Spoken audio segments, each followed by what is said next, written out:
9 a.m. Mike, might you be having a quote today? I'll come back to that, but before I get to the quote, I want to also tell you that I want us to take a look within the engineering sector, given that engineers play a very big role in providing engineering solutions that are even sustainable. And currently the industry is looking to move from Industry 4.0 to 5.0. That transition, what is it all about, and what does it entail? So I'll be taking a look into that with Engineer Dick Ndiewo, who is the Chair, Functions and Events Committee at the Association of Consulting Engineers of Kenya, and also Engineer Paul Ochola from the same engineering consortium, and he is the chair of Research and Publications Committee from that consortium. I'll be taking that conversation with the two gentlemen at exactly 7:30. So I want you to tune in to that conversation. Victor? Absolutely. All right. So right about now, I think I'll have to release you. But then let's take a quick break, and we come back. We are getting into the discussion as well as in the headlines. Stay with us.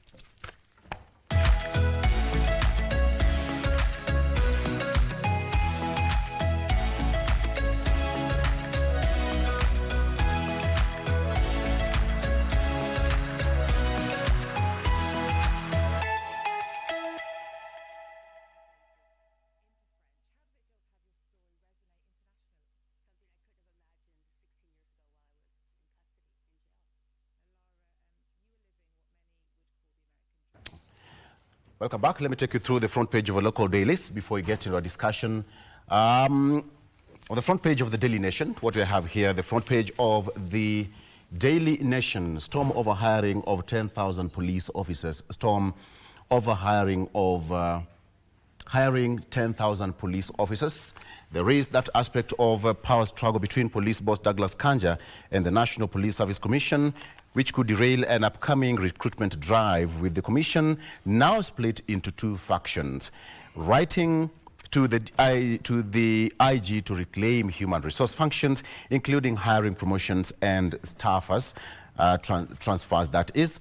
The commission has kicked off countrywide public hearing on new recruitment guidelines. They want online and digital recruitment of police officers, and now public participation is actually ongoing. More millions houses offer to Harambee Stars, something we've talked about. The president yesterday met the national team at Pullman's Hotel. President raises cash awards to each player to 2.5 million shillings should the national football team win Sunday's match against Zambia.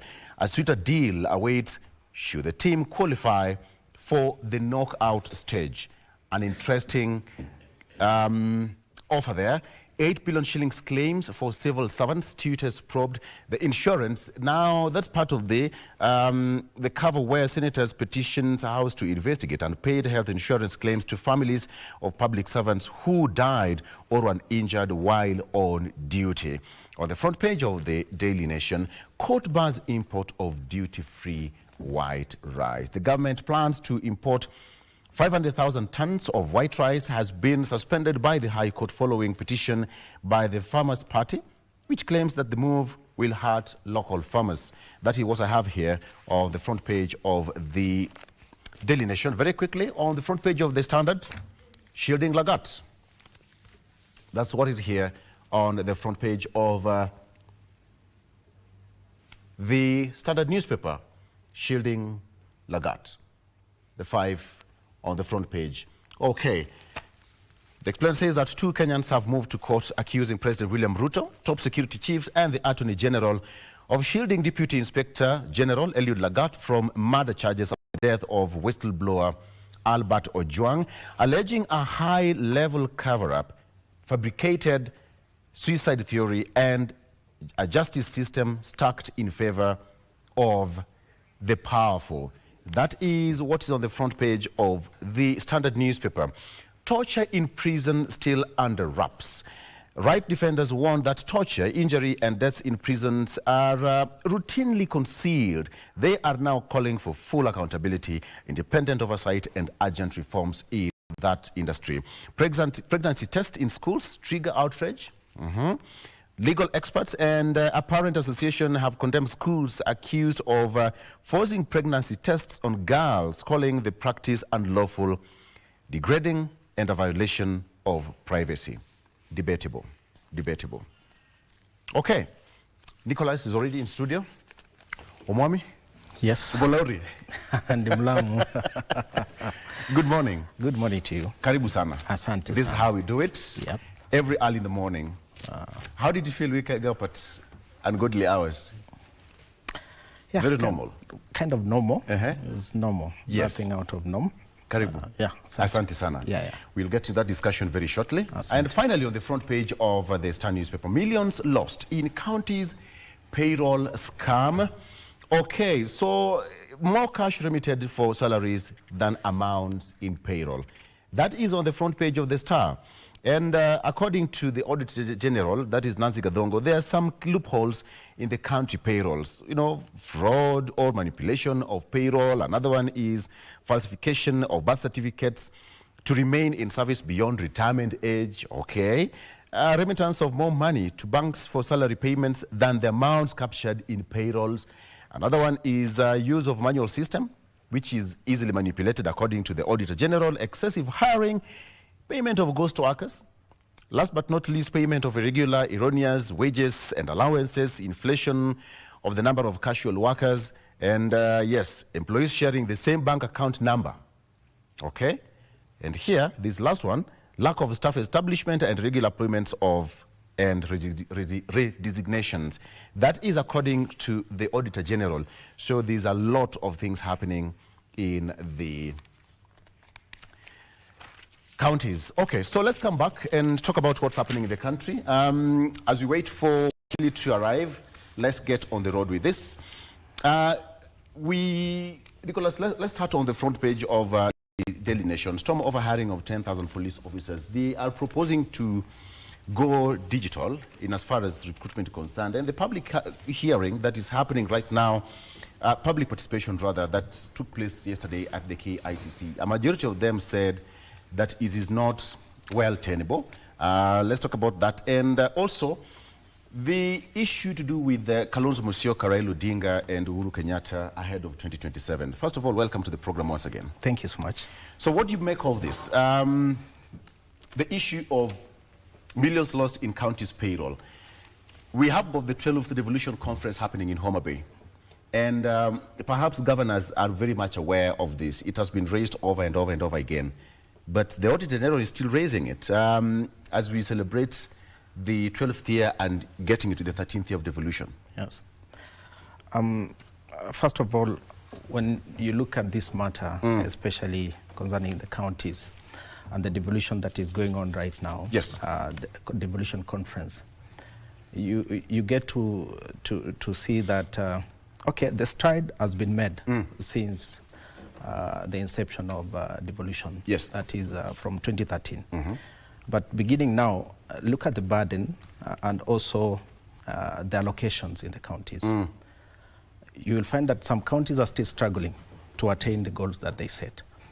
And this emanates from the allocation, I mean disbursement of cash. Yes. The delays and all that. Look at so many governors with pending bills. Pending bills. And this is a major issue in the country. The contractors who have been given these works to do, and it has been a burden to them, some of them closing up their shops because of non-payment. So I think there is much to be done in the counties. And this is a major thing that should be focused, especially now in this conference that is in Homa Bay. Yeah. They should focus so much. And the stakeholders, plus the government, should come in from, especially the Ministry of Finance, should come in and explain and tell, we should have attainable goals in terms of disbursement. Because if the counties, for example, the last financial year, they were given 385 billion. Yes. And then at some point, we had counties no cash, workers going without payment, and so forth. But look at the corruption also. You've just said there, some staffs sharing account numbers. That is fraudulent in nature. So to me, I think we still have a lot in the counties, too much.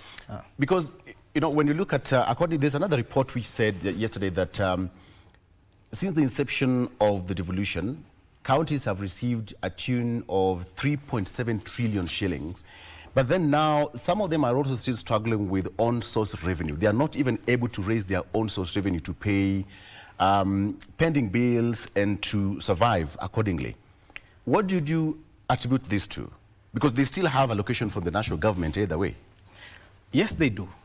But you realize that the allocation from the national government is not enough. The on-source revenue, it's a major challenge. Number one, the manner in which it is collected. Some counties have not even digitized their collection method. Yeah. And some, let me just give an example of, I read another article where Kiambu had moved from collecting 2.4, and then they are now collecting around 5-point-something billion. And then look at Homa Bay. Yesterday I was just seeing the governor saying they are now collecting 1.2 billion. So some counties are still collecting way less, and that is not even enough to do anything, even to pay just staffs. It's not enough. So there is much to be done in terms of balancing between what comes from the national government and what they collect, but mostly in digitizing so that we cut away corruption. Because, for example, look at the parking fees. If someone goes at the parking fees and you're just collecting money without remitting it to the county coffers, yes, how do we account for that? So there is too much. There's too much to be done in terms of on-source revenue. I think governors should be intentional. Number one, they should be very intentional in terms of increasing the on-source revenue, so that the burden of depending on the national government is reduced. For example, look at Nairobi, this county, Nairobi. Nairobi, from the first time, they are projected to even collect more. But now they're collecting less. Why? Because of just consolidating the means in which they're collecting this cash. Yes. When you look at even how you talked about digitization of the payment, some of the counties, yes, have digitized, but having one till number or one payment stream is also a challenge to some of these counties. You have a county with several pay bills at different accounts, and now when Auditor General raises some of these concerns, and then you look at some of the counties who are still stagnating in terms of development, who would you blame for this? First, I'll blame the governors. I'll blame the governors. I think I'll blame both sides. We have, for example, if a county has more than 100 pay bill numbers, okay, in which account are these monies going to? We are supposed first to look to, okay, let me take an example of the national government. They came in and the e-citizen thing and all that. So all the cash collected is centered in one place. But now, some of the counties are alleged to some accounts going to individuals. It is collected going to individuals. So this is a big issue, and unless it is looked at, a lot of money is going into people's hands without going into where it is targeted. Now, digitization is the only way to cut out this.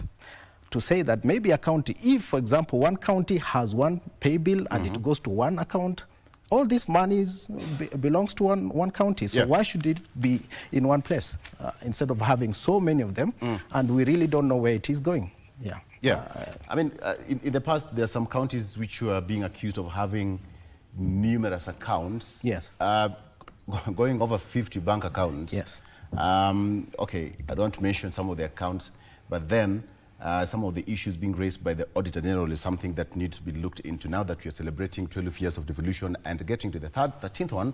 I think some of these things will be discussed there and sorted out. Let's take a break and we come back. Let's talk about the politics of the day. What is the role of Honorable Kalonzo Musyoka? He's so silent, all right? And how will his power and influence affect 2027 elections?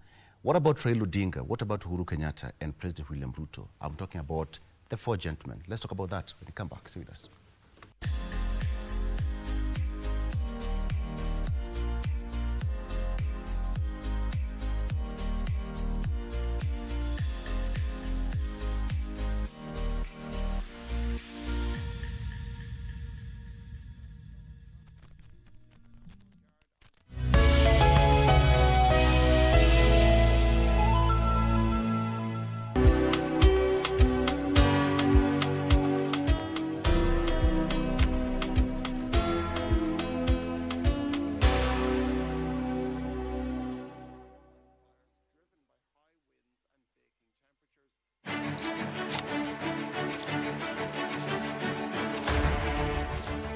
Habari muhimu ni zile zinazoathiri maisha yako, na zinapojiri tuko hapo. Tunakuletea habari zinazojiri nchini na kimataifa. Hakuna kabila ambayo iko hapa Kenya kwa mwaliko ya mwingine. Mambo ya matibabu isiwe starehe ya watu wa dosi.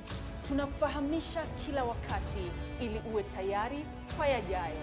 We will also be designating the cartels as foreign terrorist organizations. Katika ulimwengu unaosonga kwa kasi, usahihi wa habari ni muhimu.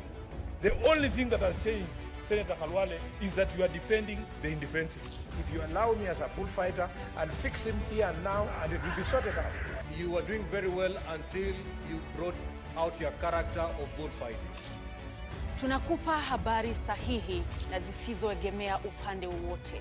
Pindi tu walioteuliwa wataidhinishwa na bunge la kitaifa. Na ni hapa ndipo Darubini, kila siku ya Jumatatu na Jumanne saa 1 jioni.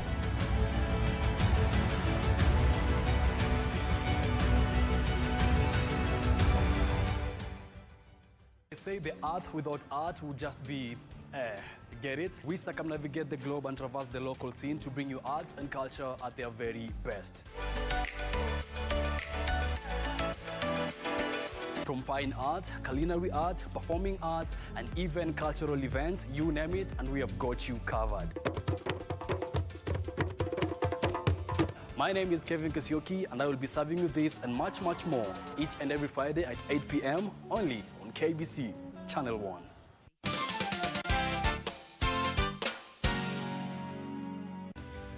Nataka ku-urge Kenyans wajitokeze kwa wingi wa support Harambee Stars sababu sisi ndio host na Kenya tuna need the 12th man so that to support the boys wa perform vizuri in Chan and #Chan iko KBC.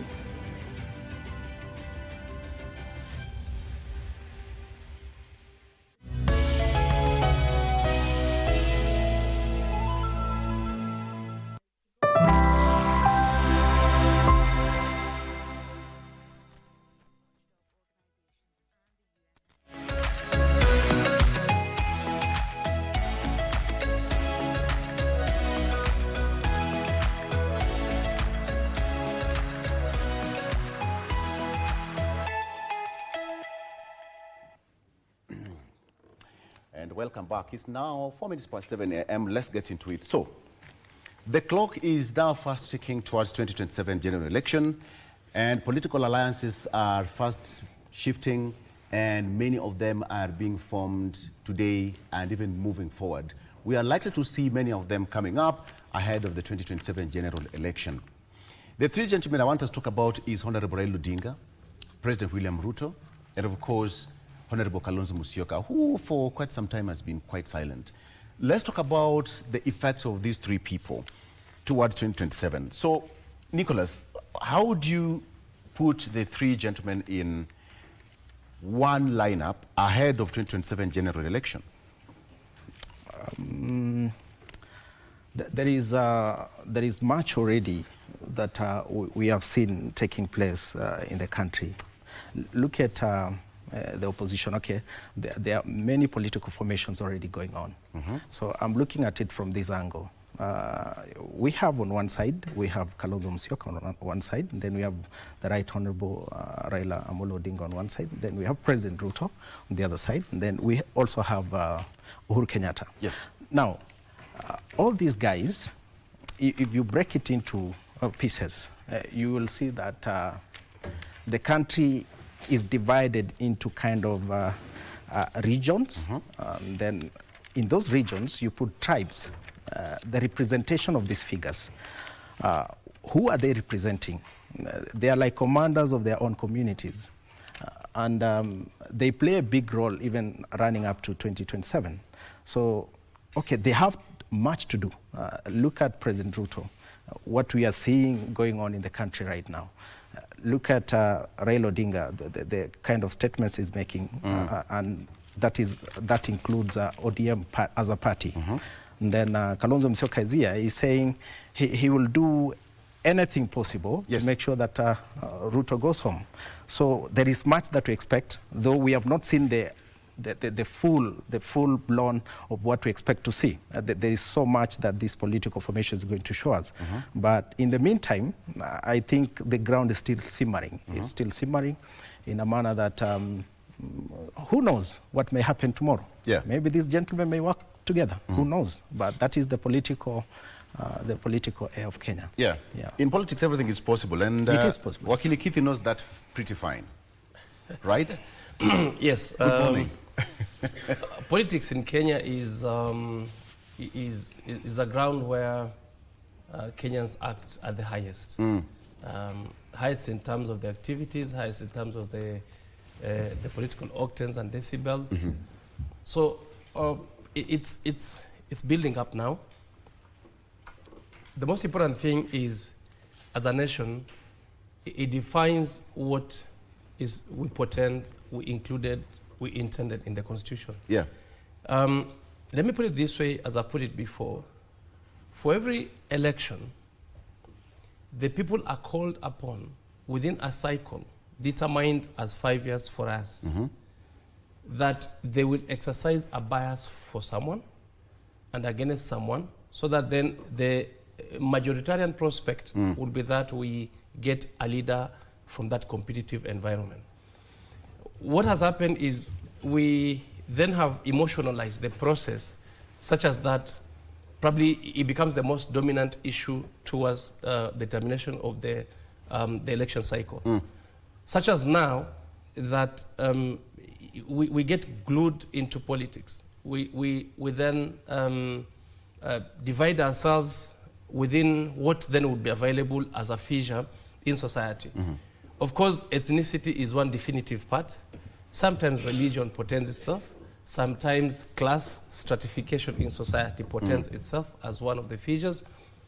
At times, it is probably a generational issue. The Gen Z would want a stake for it. The youth would want to speak for it. The elders would want to speak for it, and so on and so forth. But that definitive fissures, those definitive fissures are not put anywhere where we have a text code we would want to apply.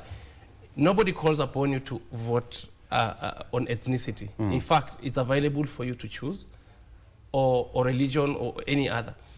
Now that there's no such guidance, it's upon the discretion of a person, the emotionalized aspect that becomes dominant in the person, as has been emotionalized in the person by how campaigns have come. So then you make a decision. And with that, we hope that the society's elasticity is good enough to hold. Because you see, when you bias yourself, you separate yourself from the other.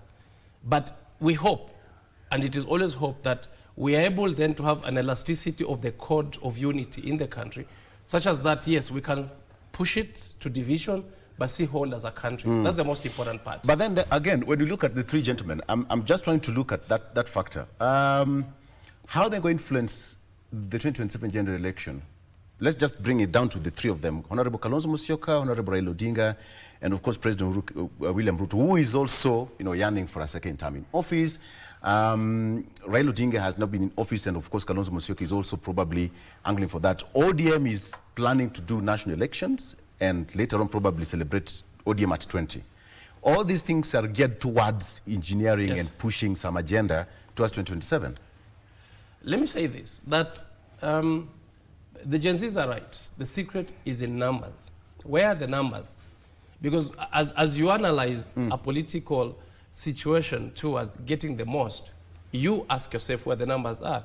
And the numbers are in ethnicity, at least how we are socialized in the country. The numbers are ethnicity. So when you ask those that want to vie, where are the numbers? They'll tell you this clan and this clan and this clan. I come from the majority. I come from the minority, but I will pair up with so and so.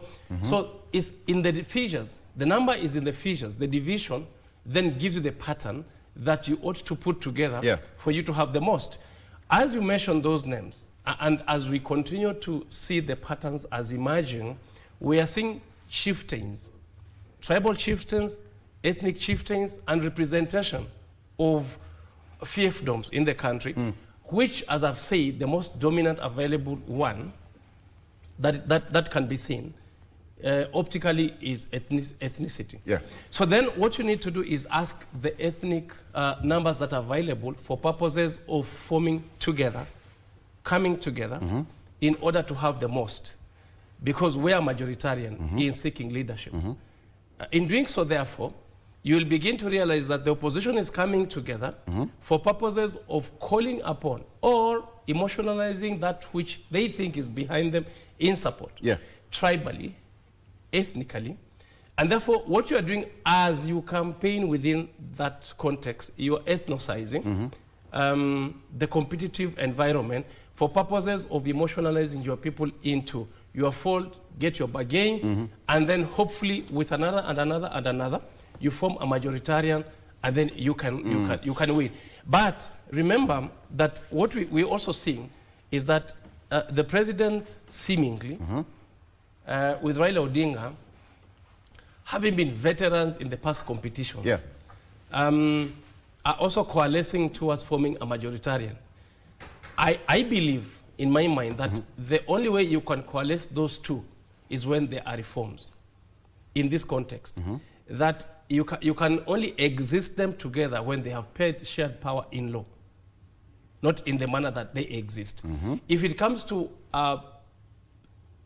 a robust competitive environment, their positions, as they will then agree to, needs to be anchored in a reformist approach, so that then there's a reform to anchor certain, to pigeonhole their positions. Does it mean that they, right now, whatever they're talking about is not... What we're headed to, and that's my prediction. I think even as they prepare in all that you have said, clawing one issue after another, it's towards a reform so that some position can be anchored either in law or in the Constitution. Do they speak the same language, the two gentlemen? Do they speak the same language? The matter of language, I don't think it matters now. Politically speaking, so. Yes. Politically speaking. But look at what they represent, just like Wakil is saying. Everyone is coming from a majority. They look at what is it that you're bringing on the table. How much number do you have, or how many people do you have, and the region you're representing. Like I said, why did the government go for Raila Odinga? That is the question to ask. He did not just go for the sake of going because he's Raila Odinga, but he represents a region. He represents a certain number of people. So bringing them together, he thinks he's more secure. But looking forward, projecting to 2027, you look at it like they say, we are going to work beyond. It represents a number. Over the weekend. Yes. It represents a number. Because you want to be comfortable in a manner that I know I've secured a certain number, because politics and elections is about numbers. Who has the highest number is the winner. So these two gentlemen, and I should put it like this, look at the position Raila Odinga is playing and the position the former President Uhuru Kenyatta is playing. He's quiet, but he's pushing. Some people are waiting for his word. And this is a region waiting for his word, not just some people. So it comes back to ethnic lines and those tribal lines. To me, these elections of 2027 is clearly defined in those lines. Where are the numbers? Because the Gen Z also has quite a good number. But basically what we've always seen in the past, the election is always as per the regions, yes. All right? But this time around, we cannot wish away Gen Z. Yeah, but you must bring in the factor of these political figures, the chieftains, bring in their influence to Gen Zs. Because at that point, they will now go back to their cocoons of where do we come from? Like our people. The Gen Z or the politicians? Yeah, no, the Gen Z, the influence of the politicians. But do Gen Z really know even where they come from? They do. They do. Look, for example, just recently, look at the political things that have been going on in the country. You see there is this balkanization. Some people are collected. I'm telling you, the influence of this politician is so big on these guys. Yeah. It's very big in this way. At the end of the time, they'll be called somewhere. Then they're told, don't forget you belong somewhere. Don't forget you are so-and-so. Don't forget that without you, this region is going to fail. So this influence is so big to them, it's very big to them. Though a big number, I suspect, will not fall for that trap, but a certain number, it is going to influence the outcome of 2027. We're still talking about numbers, Wakili, because the number of voters who did not actually get who did not vote last election was so huge. Yes. And when you have this number, plus the number of registered voters that we are just about to see in the next drive, that would mean that this number is going to be extra huge. We have got these three gentlemen. He's also brought another gentleman here, President Uhuru Kenyatta, former president, and the Gen Z. How will this really, when you look at the balance, the Gen Z numbers and the people who did not vote in the last election, and now the three gentlemen, how will they influence the number that did not vote to their favor? The pattern of the election in this country, how we've experienced it before, and I think that will remain a constant, is that there's usually two dominant forces that compete. Those are the obvious names that continue to recreate the political scene over time, and therefore they become the most dominant competitive figures, and are either ethnic-backed or a group of ethnicity, groups of ethnicity or ethnical balkanized fiefdoms come together for purposes of what they will form a majority that is attractive in terms of the prospect of winning the election.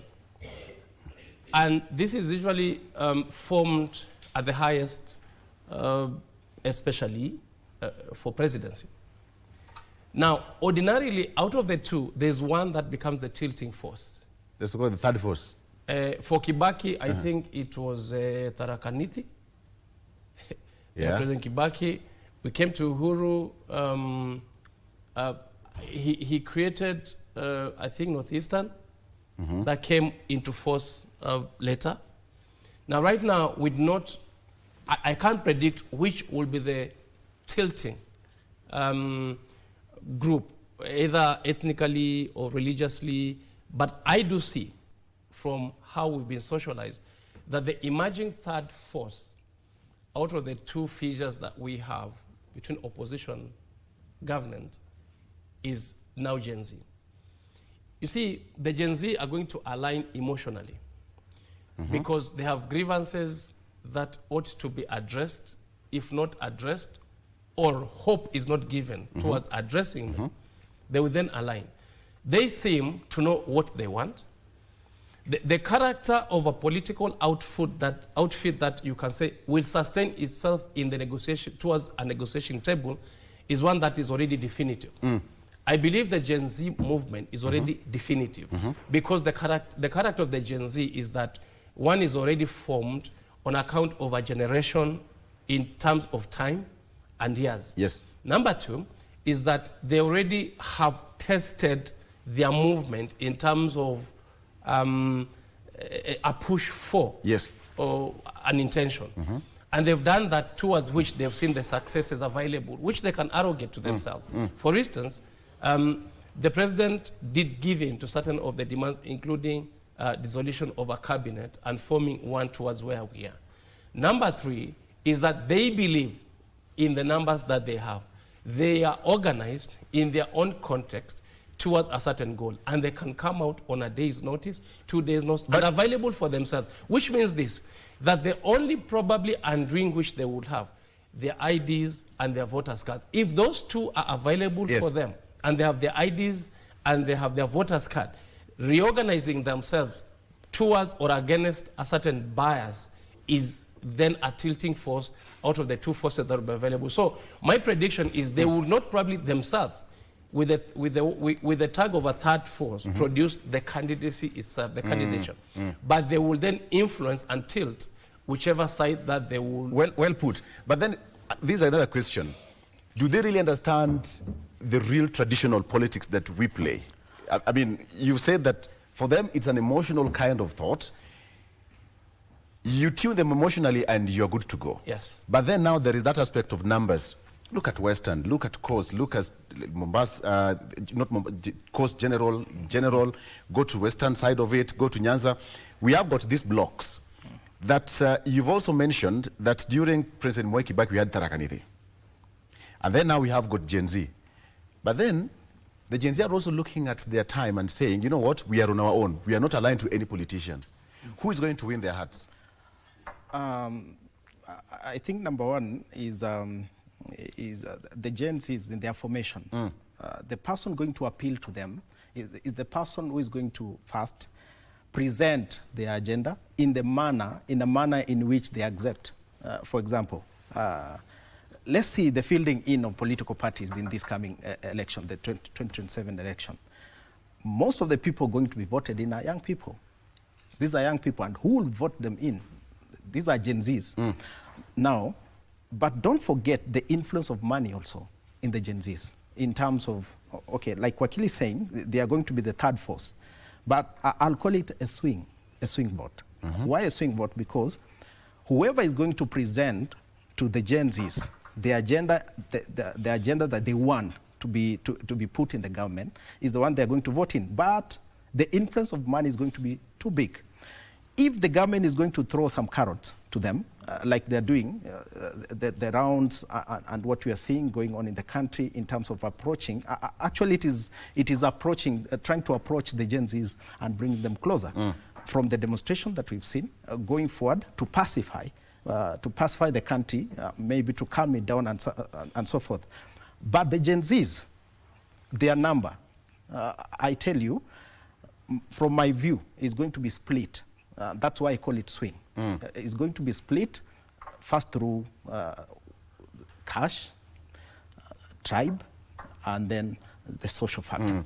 Who is going to appeal to them most? Well, I don't want us to predict so much, but look at the three gentlemen, and President William Ruto, Raila Odinga, and Honorable Kalonzo Musyoka, should all of them be at the ballots?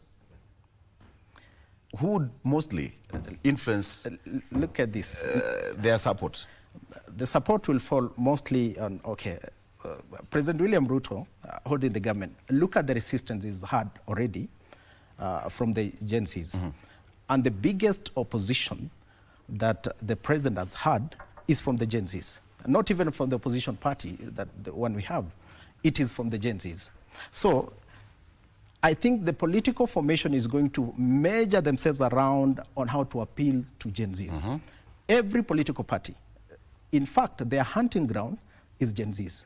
Every political party is going for the Gen Zs. And this is the way they're going to do it. They are going to appoint young leaders to fill them in their several, maybe from MCS, MP, Senator, and even Governor. So that is the only way they are going to appeal to, because these people will say, okay, this is one of our own. Okay, this is our young guys. So they are going to carry our agenda, and they are going to carry our problems. But if, for example, they are going to field in some old guys and all that, Gen Zs will look like, okay, this has been the traditional politics we've been having. So they will shy away from that.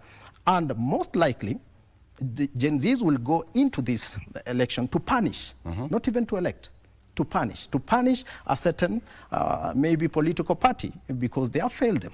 And that is what I see coming. When you look, these people know each other. They've worked together in the past. The three of them, in fact, the four, if you even include President Uhuru Kenyatta. All of them have been together at some point.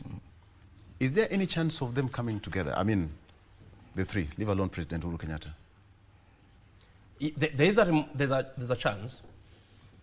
I think the human person intrinsically is predetermined to exist. Survival for the fittest. Yes. So you first exist in whatever space that you occupy. So they will unite for me if there is an emerging common threat. If there will be an emerging common threat, for instance... You're talking about the three? Yes. For instance, Uhuru Kenyatta and William Ruto came together, which was completely unfathomable. But they came together on account of the threat by ICC. True. And when they came together, they formed what will be, sympathy for purpose of riding out the Kenyan vote towards electing them. And that's a bit, I think it was very bold and very resilient. So without a common threat, then they become threats as against themselves. And therefore they continue to go against each other, politically speaking. As for the Gen Zs, they exist in a nation called Kenya. So to upset and disturb the Gen Zs in their comfort that they've seen now, which they feel settled on account of a generational mobilization, is still very available and continues to be a common threat. What the Gen Zs have done is they've occupied a certain space within the political landscape, and they have disturbed an existence equilibrium then of the president and his common enemy, that will be opposition. Yeah.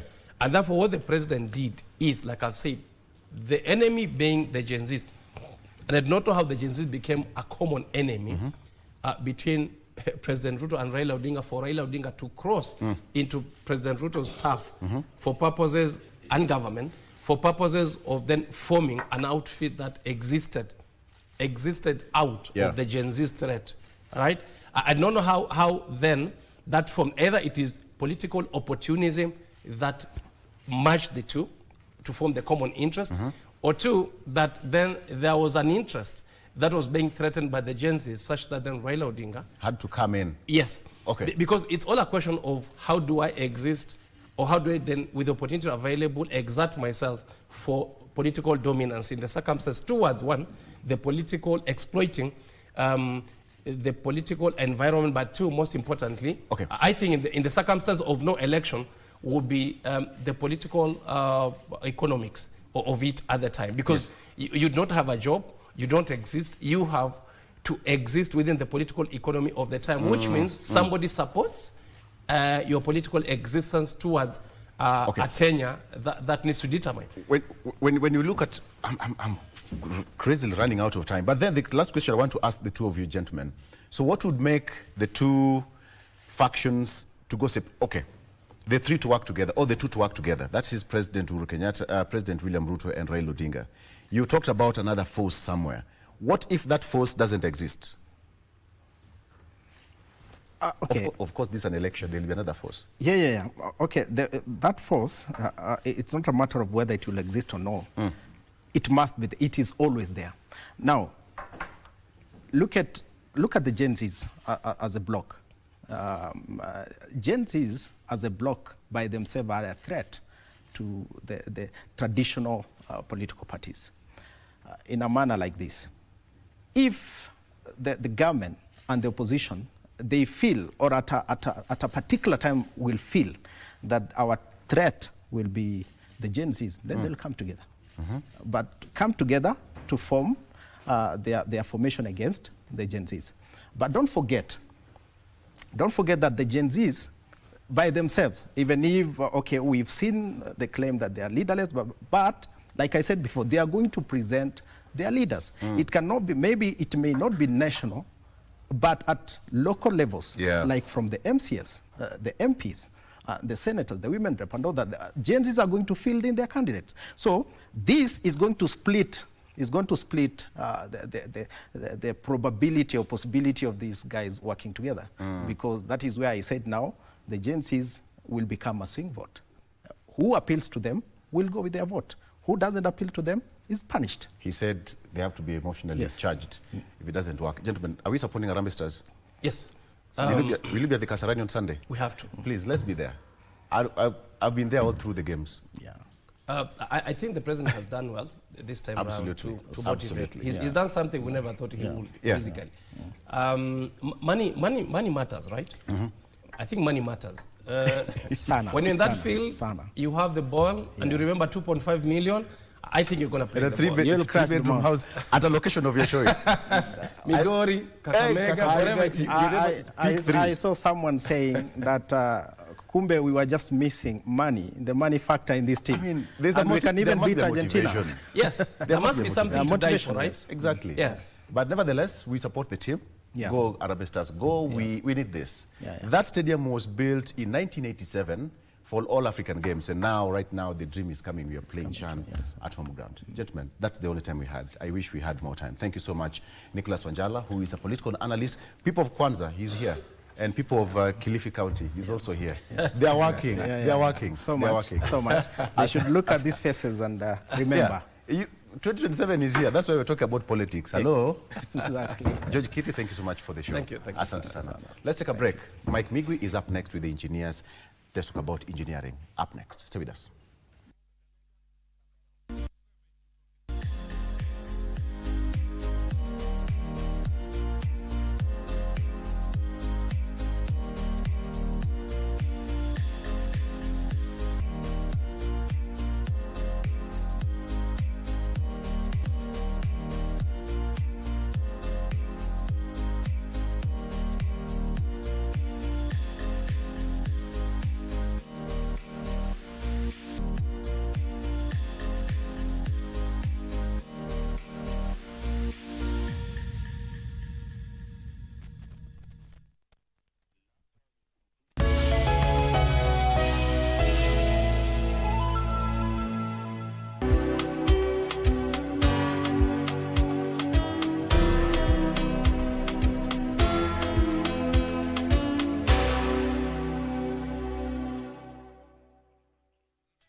The young generation awakens on Y254, the leading youth TV station in Kenya. We treat you to current affairs, entrepreneurship, health, and human interest conversations. It's art, it's culture. Movies, gossip and trends, sports, drama. We bring you a vibe like no other, straight to your living room. To keep you informed, inspired, entertained, and most of all, refreshed. We are such a vibe. Y254. Imagine. Hello, my name is Musa Otieno, former Harambee Stars captain. I just want to let you know that Chan is in Kenya, Uganda, and Tanzania. And if you cannot go to the stadium, you can watch it at KBC. Hashtag Chan Eco KBC.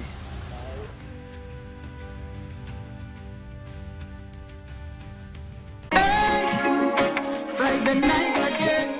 Greetings in the name of the Most High Jah Rastafari. My good name is Marley Moses, the positive warrior, alongside... Yes, sir, DJ D-Rage, the baddest. Each and every Wednesday from 10 p.m. on KBC Channel 1 TV. Tunakuletea the biggest reggae party in 254 in a yard extra. Extra niceness of reggae music. Extra dose of entertainment. When the thing is nice, we have to do it twice. Kila mwisho wa juma hapa katika runinga yako ya KBC.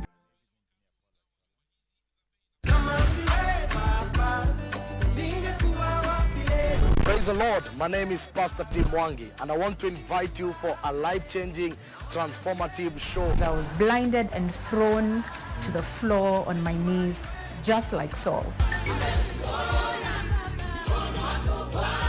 Conversations. Gen Z ni nani? E-boldness mnatoa wapi? Kuna mentality fulani yenye inakujenga, si a rebellion really, but ni ya kuquestion system. Engagements that are life-changing and provocative. When you are young, your core business should be to create value in yourself. Join me, DJ Andy C, bringing to you Kingdom Vibe, full of gospel bangers. Join us for Angaza Show. Every Saturday from 5 p.m. to 6 p.m. Only on KBC Channel 1.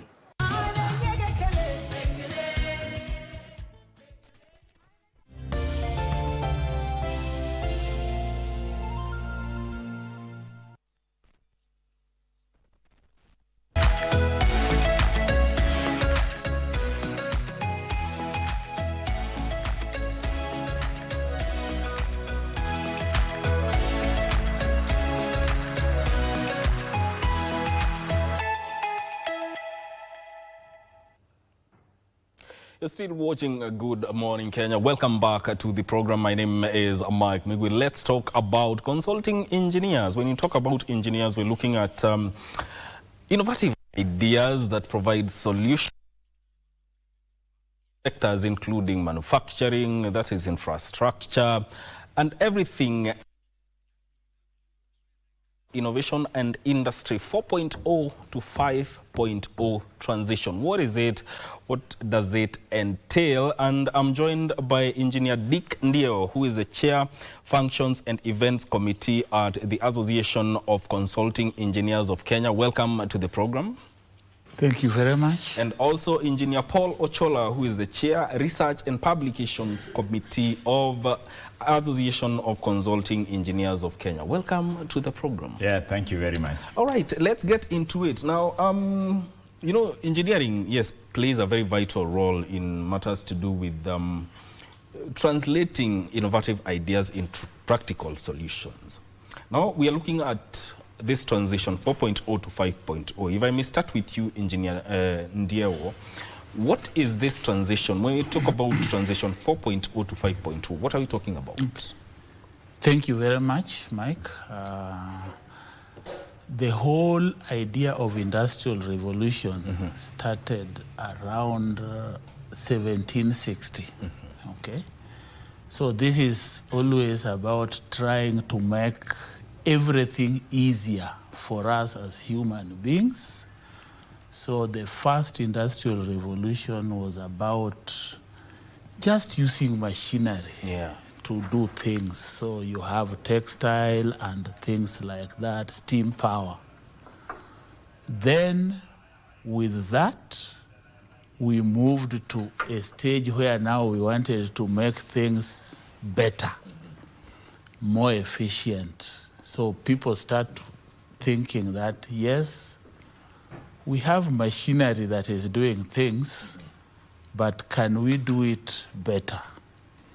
So we start looking for machines that are more efficient. This actually almost took another 100 years. And then later on, we went to the stage, the Industrial Revolution 3, where now we started having computers. And I remember when we were at the university, the computer was such a sensitive thing. People would tell you, don't go to the computer room. Don't touch it. Yeah, don't touch it. It was such an amazing thing. I see nowadays, even my young children have their computers, and it is an amazing how things have changed. Yes. And then came the fourth industrial revolution, which was more about internet, trying to do things again more efficiently, but also using a lot of internet. The area where my colleague, Engineer Ochola, is an expert, and I know he may finish. I was joking yesterday that he may finish the whole conference that we are going to today. Yes. And then now the fifth revolution, which is underway, is about how do we make these efficient systems to marry with our abilities as human beings. Yes. So it is a question of enhancing and ensuring that the human ability as well as the things that we have used, innovation in internet, in the efficiencies and in the machineries that we started with, are working well, sustainably, for the benefit of the human being. So we are talking about even environment. All right. Thank you. Now, Engineer Paul, how do you see this evolution now changing the way engineers plan, design, and advise various industries? Yeah, thank you. Essentially what is happening is that we are basically going through a transformation shift. Engineering is undergoing transformation. We are moving away from the traditional method in which we used to do things from an engineering perspective, right from conceptualization to modeling, to design, and ultimately to the delivery of the ultimate solution. So with Industry 5.0, it's all about socioeconomic enhancement. And this is whereby we are coming to the era whereby we are going to encounter the human-machine interface. Industry 5.0, it's all about creating automation, enhancing this particular automation, and making it, giving it a human-centric perspective. And from an engineering perspective, there's an entire shift. It's affecting even the education sector. It's affecting the energy sector. It's affecting the agricultural sector. It's affecting the transport sector. It's affecting the financial sector. It's even affecting space engineering. And even matters to do with even how we live. So essentially, we as engineers, we must basically have to change our game. The traditional methods that probably we might have been used to yesteryears, this is now the time whereby it is required of us now to adopt the modern methods. And some of these include capacity building, relearning, unlearning, and continuous learning, which is essentially the bedrock of our our continuous professional development. For one to be a professional engineer, continuous learning is something that takes place, and it's embedded in our professional journey. So as from the engineering practice, we now have to completely change our mindset. And there are things that we have to completely unlearn and relearn. We are no longer in the era whereby we could use the T-squares. We left the T-squares a long time ago. During our time, we were being taught using the T-square in as far as engineering drawing is concerned. But now the T-square is no longer in the classroom. We are using computer-aided design. We are using computer simulations. We are using modern tools which are digital in nature. And we are able to conceptualize even the final product even before we sit down to get to be able to say that this is the direction that we are going to take. So it's a whole game changer in as far as transforming our approach to the engineering practice. So we could say, Engineer Ndiowo, there's some level of adaptation that has happened. But even as such, why does this conversation now regarding this transition matter? Yeah, this conversation is very important because you remember we are in what we call the global village. Things that are happening probably in America, things that are happening in China are affecting us almost immediately.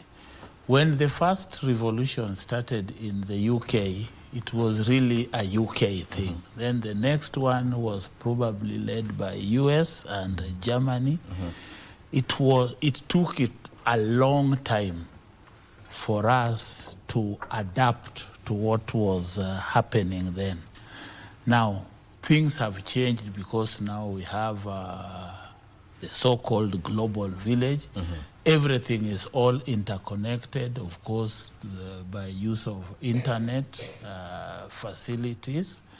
And therefore, as Kenyan engineers and as African engineers generally, we cannot afford to be left behind in what is happening everywhere else in the world. Yes. Engineer Paul, so can we say the industry 4.0 within the engineering sector is now the foundation for 5.0, this transition? Or does 5.0 come to replace 4.0, or is 4.0 becoming a layer for 5.0? Yeah, thank you. 4.0 is a precursor to 5.0. And the 4.0 is all about automation and operational efficiency. But we realized that it was more about the business and the bottom line. So it's all about process improvement, automation, and efficiency. But we realized that there's the human aspect of it that appears to be lacking. So now we need to, the industry 5.0 is going to ride on the foundation that has been built on 4.0, so that utilizing such systems like the Internet of Things, the smart systems that we have, the artificial intelligence that currently we are talking about, the big data that we are talking about, the robotics that we are seeing. So we are able to see automation has already improved our operational efficiency.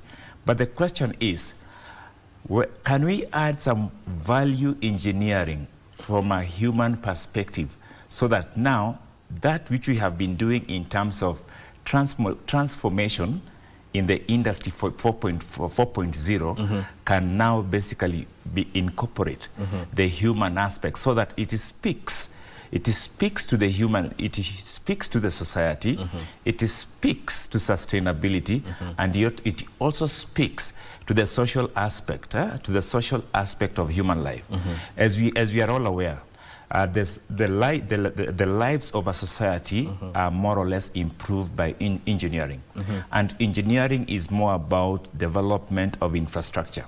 Socioeconomic development does not happen without infrastructure development. And you realize in Kenya, we are more of a consumer society. But over the last 10 to 15 years, we have witnessed a lot of infrastructure development, right from the road sector to the energy sector, to the aviation industry, to the agricultural sector, to the water sector, to the telecommunication sector. We realize that there is one thing that is common, and even in the banking sector, there is one thing that is common in all this. That is infrastructure. And we can't talk about infrastructure without engineering. So engineering speaks to the socioeconomic development of a nation, and it also speaks to the improvement of the social lifestyles and the social well-being of the society. As we are also aware, the Kenya Kwanza government is very, very keen on the improvement of the lives of the people. Now, from an engineering perspective, we as engineers, we need to engage the policymakers. We need to we need to influence policies. And not just even influencing policy, we need also to influence the political class and let them know that we as engineers, we are available. Engineering is core. And if we look at the Eastern world and even the Western world, a lot of these economies have more or less reached where they are because they have more or less adopted engineering practice and engineering advisors, not just at the policy level, but even at the very highest levels of political advisory. So we are more or less looking at a scenario whereby a system, the government of the day, can even consider such aspects of having, say, for example, an engineering advisory council. And an engineering advisory council is very, very important because it will communicate to the infrastructure development that is basically required for a nation. So back to your question, engineering speaks to the very lives of the people and to the living standards of the society. So for the government, we as engineers, right from the student engineers who are basically practicing engineers, to the engineers who have already graduated, and right now we are building capacity. We are building capacity in the industry, both from with our partners, the Institution of Engineers of Kenya, Association of Engineers of Kenya, and the Engineers Board of Kenya. We are building capacity so that this human capital that is engineering, has been homegrown, basically takes its rightful place in as far as taking the lead of socioeconomic development is concerned. That is from every perspective. Let's look at even the tournament that is taking place at Nyayo Stadium. Let's look at Kasarani. When we look at the infrastructure, that is engineering. It's engineering. Let's go to the water system. It's engineering. Even this studio. Let's look at this studio. It's engineering. Engineering, yes. The social networks that it gives telepresence. Somebody is available in 5 continents more or less at the same time. It's all engineering. But all this is what is all this doing? It's transforming human lives. And the moment we push and more or less accept that engineering is understood and accepted and accommodated at every level of decision making, up to the political class. It's very, very relevant for this nation. Yes. Engineer Ndiewo, be that as it may, and pegging on what Engineer Paul has said, you know, it's not like it's cast on stone that this is going to be smooth. What would you say are the biggest challenges that this transition has faced so far? Okay. I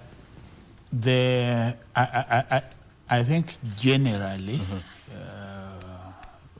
the transition from 4.0 to 5.0 is not that it has faced any serious challenge, and it's not that it is moving smoothly. Yeah, but of course you can still see that there's that big divide between the rich nations and the very poor nations. And there's one very unfortunate thing, especially just building on what Engineer Chola has said. You cannot have development without engineering. Unfortunately, again, anytime there is any problem in terms of even when the economy is not doing well, it is the engineers who feel the brunt the most. So when we talk about having engineers at the very top of everything, advisory councils in the political systems, because like now, it is very easy for anybody. Bwana Mwigwi, if today you wanted to have a construction firm that is doing engineering, I'm not sure of your background, but it is possible you will have it. Okay, in this country, while you've not broken any law. I, being an engineer, I can't operate a pharmacy. I cannot operate a law firm. So those are challenges that have always been there from the word go, not just because of transition from Industry 4.0 to Industry 5.0, but these are challenges we have had over time, and these are challenges that we need to deal with. As they normally say, if you are not at the table where the menu is being decided, you could be the menu. And probably that has been the engineers' worst undoing over time, because you will realize that for some reason we tend to be very reserved, conservative people. You look at the engineers, even in our parliament, they are very few and probably not as outspoken as people who are from the other professions. Yes. Yet the laws that are being made there largely affect the practice of engineering. Okay. Yeah. Yeah, just to build up on what he has mentioned. Even as you build up on that, this also comes on the sidelines of a conference that is happening. For, if you may talk about that. Yes. Yeah, so essentially, like now we have 47 counties in Kenya. You realize that part of the advocacy that we are currently doing is the position and the place of the engineer within the county government. We are making an advocacy to the governors, to the county governments, that they need to appreciate the role that the engineer plays in infrastructure development. And in all this particular space, in as far as ASEC is concerned, we are going to bring thought leaders from top government, that is the national government. We are also expecting delegates and leaders from the county governments. We are expecting also leaders from partners, the private sector. And we also have our own partners from the manufacturing industry. So we are going to be congregated in one place and bring together, share knowledge, and share what are called the trends that are taking place in as far as the transformation in the technological space is happening. So it's only by coming together, that's when, and then we share notes and compare notes at the conference. It's more like a benchmarking forum, so that the people who will come from the county government, the people who are going to be sponsored, the delegates will be sponsored by their corporate organizations. The delegates who are going to be sponsored by their private organizations. Those who are going to sponsor themselves individually, they will come and be able to acquire knowledge and be able to benchmark and see which direction is the engineering practice taking and what are the transformations that it is making in as far as the social development or socio-economic transformation within a certain space is concerned. Yes. To basically speak it to be a bit very, very straight on. Yes.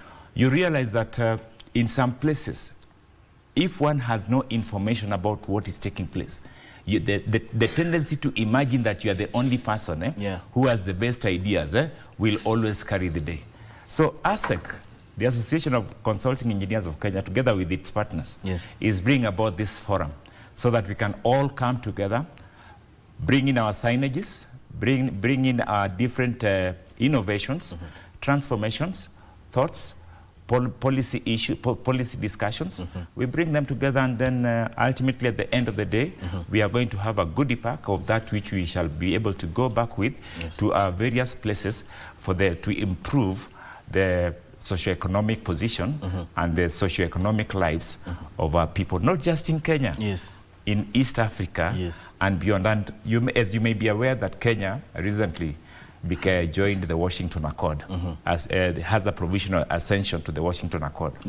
These are some of the things that we as engineers, we are moving away from that local space, and we also want to play at the international league. So we are also expecting thought leaders, both from within the country, the region, and even outside, for us to come and compare notes and see what is it that is happening out there and what is happening in Kenya that can also be exported outside the country. So with the Washington Accord, this is going to bring in what is called, it's a total game changer, and not just a game changer within the engineering practice, but it's also a game changer on even how our engineering education training is taking place. And to this extent, we must give credit to the Dean of Engineering, to the Council of Engineering Deans.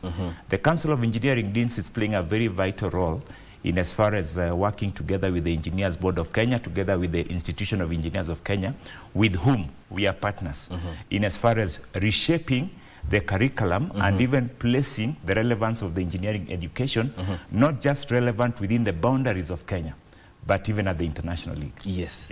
Engineer Ndieo, it's not the first time you're having this conference. You've had 3 previous ones.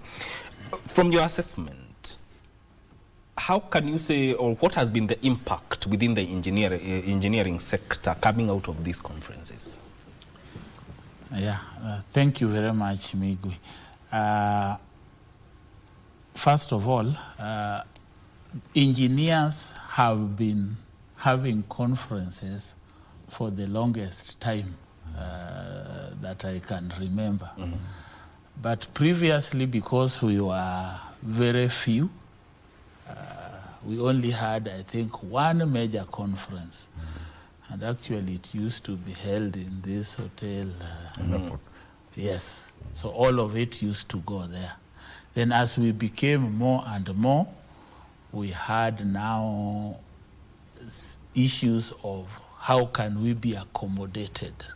So we moved it to probably the places where there was sufficient facility. And like my colleague Engineer Chola said, there's the Institute of Engineers of Kenya that is basically the mother of all of us. It's an association of all the engineers. And then there's the Engineers Board of Kenya, which is the regulator.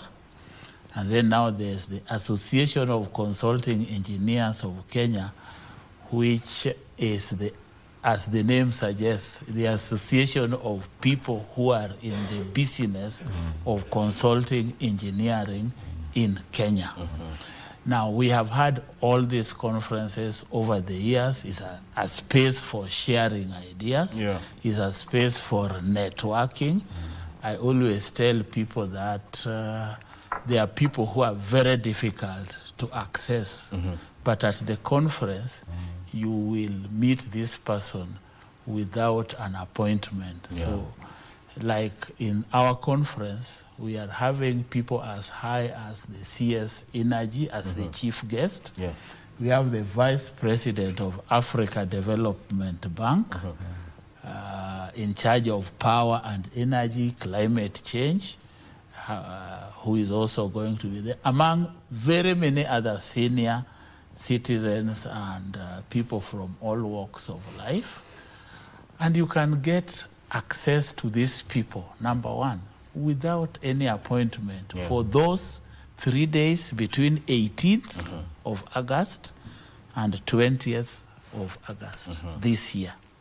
You do not need an appointment to see the Vice President of Africa Development Bank. So that already is a plus.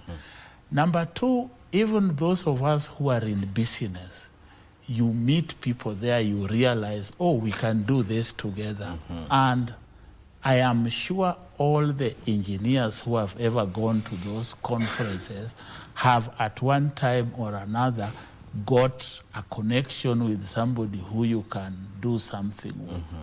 And then there's the technical bit where we share ideas.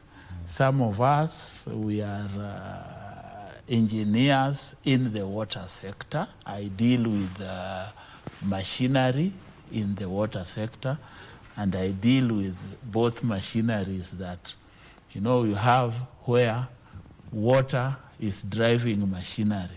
And when machinery is driving the water. And you go there and you share ideas.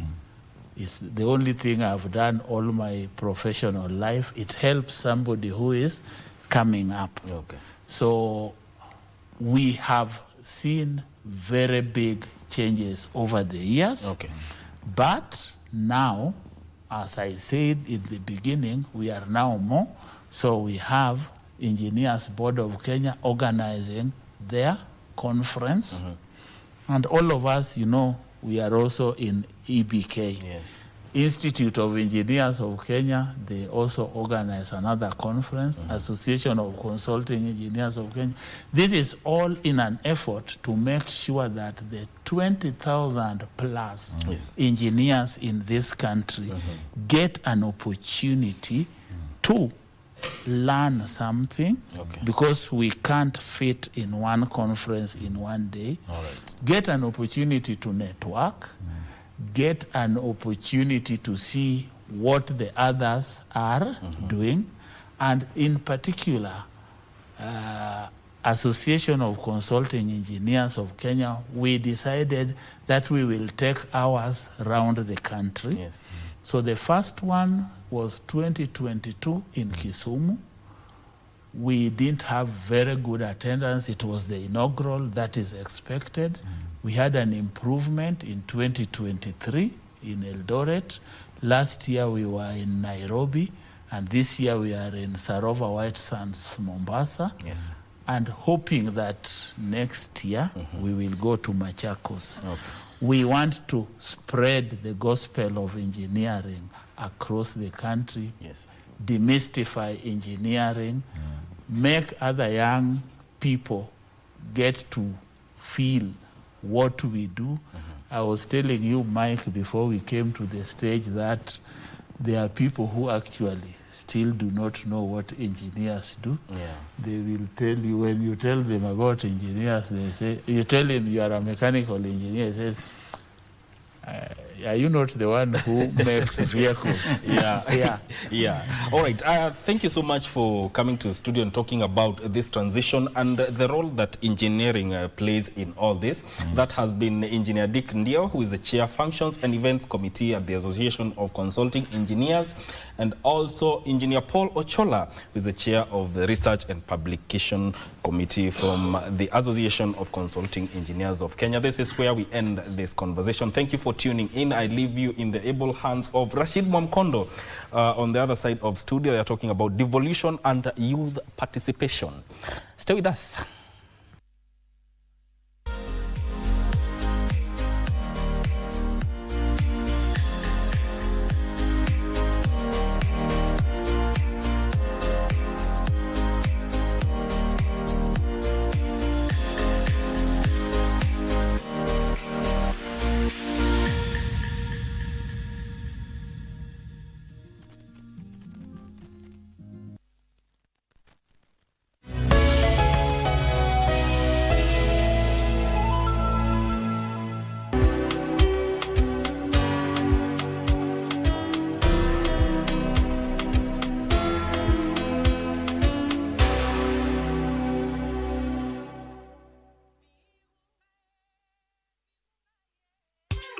Tunatambulika kwa mandhari yetu ya kuvutia, tamaduni zetu, ukarimu wetu, vyakula vyetu, uchapakazi, na pia kwa sauti tofauti za watangazaji wetu waliobobea. Libengo liko hapa, aka upcoming sponsor. Bila shaka hapa ni kama Pedeshe, ma Deep State, pia vile vile Cartels. Tunaenzi talanta za pwani, tunakuza talanta za hapa kwetu nyumbani. Tell a friend to tell a friend. Tuko mjengoni kama kawa na wanangu wengine wawili. Usikose kutegea 103.1 Pwani FM, stesheni ambayo itakupa fursa ya kupata uhondo kamili wa pwani na kuleta Wakenya pamoja. Pwani FM, tafrija kipwani.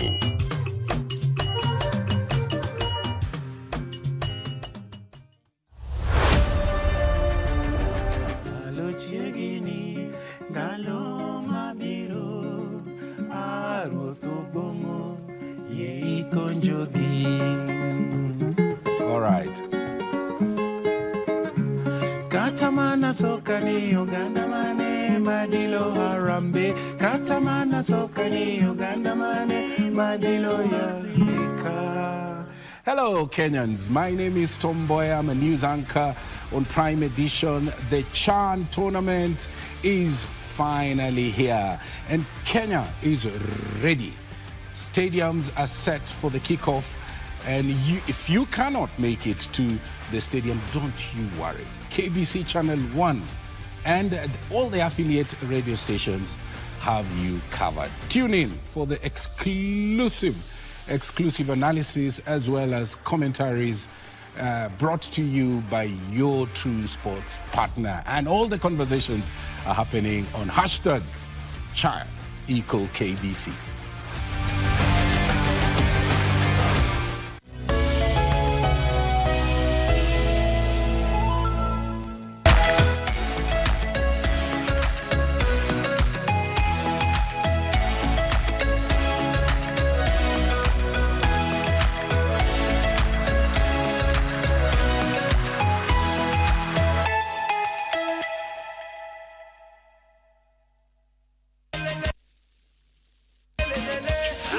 Gumzo mpenzi mtazamaji, mahali popote ulipo, ni furaha iliyoje ikiwa hivi sasa ni saa 2:09 saa za kanda ya Afrika Mashariki. Leo ni tarehe 12 Agosti mwaka wa 2025. Kuna matukio mawili makuu yanafanyika, ikiwa ni siku ya kimataifa ya vijana, na vijana watakongamana katika sehemu mbalimbali kote nchini na ulimwenguni kuadhimisha siku ya vijana. Wakati huo mpenzi mtazamaji, kumbuka leo tarehe 12 vile pia ni siku rasmi ya kuanza kwa kongamano la ugatuzi kule kaunti ya Homa Bay. Mpenzi mtazamaji, kumbuka hadi kufikia sasa ni miaka 12 tangu kuasisiwa kwa ugatuzi baada ya Kenya kupata katiba mpya kielelezo mwaka wa 2010. Je, kuna manufaa gani ambayo yamepatikana katika ugatuzi, hususan baada ya majukumu mengi kuondolewa jijini Nairobi na kupelekwa katika kaunti? Na je, pili, vijana katika taifa letu la Kenya, ambapo asilimia kubwa ya population ya taifa letu la Kenya ni vijana, wamejumuishwa vipi katika masuala ya ugatuzi? Ndiposa mtazamaji, unaona mada hizi mbili zinaendana. Hii leo tunazungumzia kuhusu ujumuishwaji au ushirikishwaji wa vijana katika swala zima hili la ugatuzi, mpenzi mtazamaji. Na ndani ya studio niko na wageni, mpenzi mtazamaji. Upande wangu wa kushoto yupo naibu gavana wa kaunti ya Murang'a, Mheshimiwa Steven Munania, karibu sana. Na vile pia niko naye dadangu hapa Faith Ijengo, ambaye anatoka Plan International Kenya Youth Advisory Panel representative, karibu sana. Wewe ni Gen Z kabisa. Asante mtazamaji, kumbuka siku ya vijana duniani inasherehekewa leo tarehe 12 mwezi huu wa Agosti, na wahusika kwenye sherehe hii watakongamana jijini Nairobi kwa ushirikiano na shirika la Umoja wa Mataifa. Mada kuu ya siku hii mwaka huu, mpenzi mtazamaji, ikiwa ni hatua za ndani za vijana kwa malengo ya maendeleo endelevu na zaidi, yani Local Youth Action for Sustainable Development Goals and Beyond. Kumbuka mpenzi msikilizaji, serikali kupitia wizara ya vijana imejitolea kindaki kuwezesha vijana kupitia mabadiliko ya kiuchumi, ukuzaji, uchukuzi na fursa za ujasiriamali. Mpenzi mtazamaji, hata hivyo vijana wengi nchini wamesoma, lakini kila uchao wanalalamika kutopewa nafasi mwafaka za uongozi, kufanya biashara na hata kuajiriwa. Mpenzi mtazamaji, serikali vile imejitolea mhanga kusaidia vijana kwa kuwa na huduma ya vijana nchini, yani NYS, mfuko wa kuendeleza biashara kwa vijana almaarufu Youth Enterprise Fund, na upatikanaji wa fursa za manunuzi ya serikali, yani access to government procurement opportunities. Je, hayo yote yametekelezwa? Lakini kabla hapo, Mheshimiwa Naibu Gavana, kaunti yenu ya Murang'a, sikupaki mafuta, lakini kaunti ya Murang'a ni mojawapo ya kaunti ambapo watu wanafaa kubenchmark kujua devolution iko vipi, kwa sababu kwa kweli mnafanya kazi nzuri. Lakini miaka 12 tangu ugatuzi, unaweza ukasimulia vipi safari ya ugatuzi kwa mukhtasari? Asante sana kwa kutukaribisha kwa isho, na ningependa kwanza kusalimia Wakenya pale pote wenye wako kwa nchi yetu, na pia vijana pale kote wako kwa hii dunia yetu, kwa siku ya kuadhimisha siku ya vijana duniani yote. Na pia nisalimia watu na wakaaji wa Murang'a, kwa sababu ndio wamenichagua nikiwa kijana mdogo, wakanipea uongozi kama naibu gavana kwa jimbo la Murang'a. Ya pili, ningependa kusema ugatuzi imekuwa ni jambo lililoanzia 2013 na the new constitution implementation, tukianzia hii katiba yetu. Na ningependa kwanza kupa kongole na niwape pabaja wale magavana na zile county assemblies walioanzia ugatuzi, kwa sababu ile wakati ni ile yenye ilikuwa haionekani vizuri ugatuzi itakuwa namna gani. Na kwa hivyo iliwanga ni ile separation of powers between the national government na county government, na hiyo ikakuwa ni ile vuta ni kuvute. Kwa miaka 13 kuna ile swala ama ile hoja bado tunaenda kuvutana, ni masuala gani iko kwa serikali kuu, gani bado iko kwa county. Lakini pia ningepa kongole kwa our judiciary, ama kwa sababu wameweza kufafanua zile sheria mingi zaidi za zile vitu zenye ziko kwa county government na zile ziko kwa national government. Na kwa hivyo kwa hivi sasa ugatuzi kwa lengo la tatu ama mfula wa tatu ama the third term ya ugatuzi, mimi naona counties zimebadilika vizuri sana zaidi, kwa sababu kwa ile kuparticipate kwa development. Unapata Counties zenye hazikuwa na hospitali, sasa mahospitali inajengwa kule county. Unapata kuna maendeleo kwa zile vijiji pale ndani. Pale ile pesa ya development ile ya kujenga barabara ya kijiji yenye ilikuwa inakuja kutafuta huku kwa public works kwa ministry. Sasa mtu hahitaji kukuja huku kwa public works, inatengenezwa pale kwa county. Unapata kuna mfumo ya agriculture, ya maneno ya utendikazi ya vijana pia. Hufai tena kukuja hapa kwa national government hapa Nairobi. Unapata wale mtu mwenye ako load hafai kukuja hapa Nairobi, anafaa kupata services zake pale. Kwa hivyo mimi nashukuru kwa swala lote la ugatuzi, na naona iko na manufaa. Na miaka 13 tumekanyanga hatua, lakini pia tuko na njia kubwa ya tunafaa tuende. Bila shaka. Asante sana. Mtazamaji, kumbuka vile vile pia kama nilivyokuambia, taarifa za awali zinasema kwamba Rais Daktari William Ruto anatarajiwa katika makongamano haya mawili, kongamano la ugatuzi na lile la vijana chini ya Wizara ya Michezo na Vijana inayoongozwa na Waziri Salim Mvurya na katibu wake Bwana Jacob Fikirini. Kumbuka KBC Channel 1 na Radio Taifa tutakuwa tunakuletea matukio haya sambamba na Chan. Kumbuka Chan iko KBC. Nirudi kwako Fei, Kenya ikipata katiba 2010 ulikuwa wapi? 2010. Yes, where were you? Class 3. That's nice. Ulikuwa class 3 eh? Yes. All right, labda baada ya kutoka pale kama kijana do you feel kama youth devolution mnaifeel? Kuna vile but I think tukianzia devolution, acha nianze na devolution. Onjoni services zifikie wananchi kwenye wako. Yes. So mimi leo sitaongelea serikali itafanya devolution yake, nitaangalia the development sector, how wanafanya devolution yao. Nice one. An example being plan. Siku hizi hakuna ati ofisi ukitaka ukuje unakuja Nairobi kwa headquarters. No. Kuna program units ndani ya kijiji where the impact is really being felt. So devolution cuts across different sectors. Kuna serikali inafanya, tunashukuru. Kuna a lot of efforts that are being made, and hata vile mheshimiwa amesema hapa, siku hizi kuna eneo zenye hospitali zinajengwa, which is very nice. Health sector ikikuwa salama, vijana pia tuko salama. Barabara ikitengenezwa, tunashukuru. Stima ikiwekwa kwa njia, na maanisha jioni pia kazi zetu kama vijana zinaweza endelea. So the devolution imetufikia because kuna some changes tunaona, but pia tunashukuru ile the partnership between the government and different stakeholders to ensure that some services are really getting to the communities. Yes. Na je, unahisi kwamba vijana mumekaribishwa ndani ya devolution, kwamba mnapata nafasi, kwa mfano kama hivyo ulivyosema huduma zimegatuliwa kule chini? Je, vijana wanapata nafasi ya kufanya hizo huduma? Kuna progress. Hatujafika hapo bado.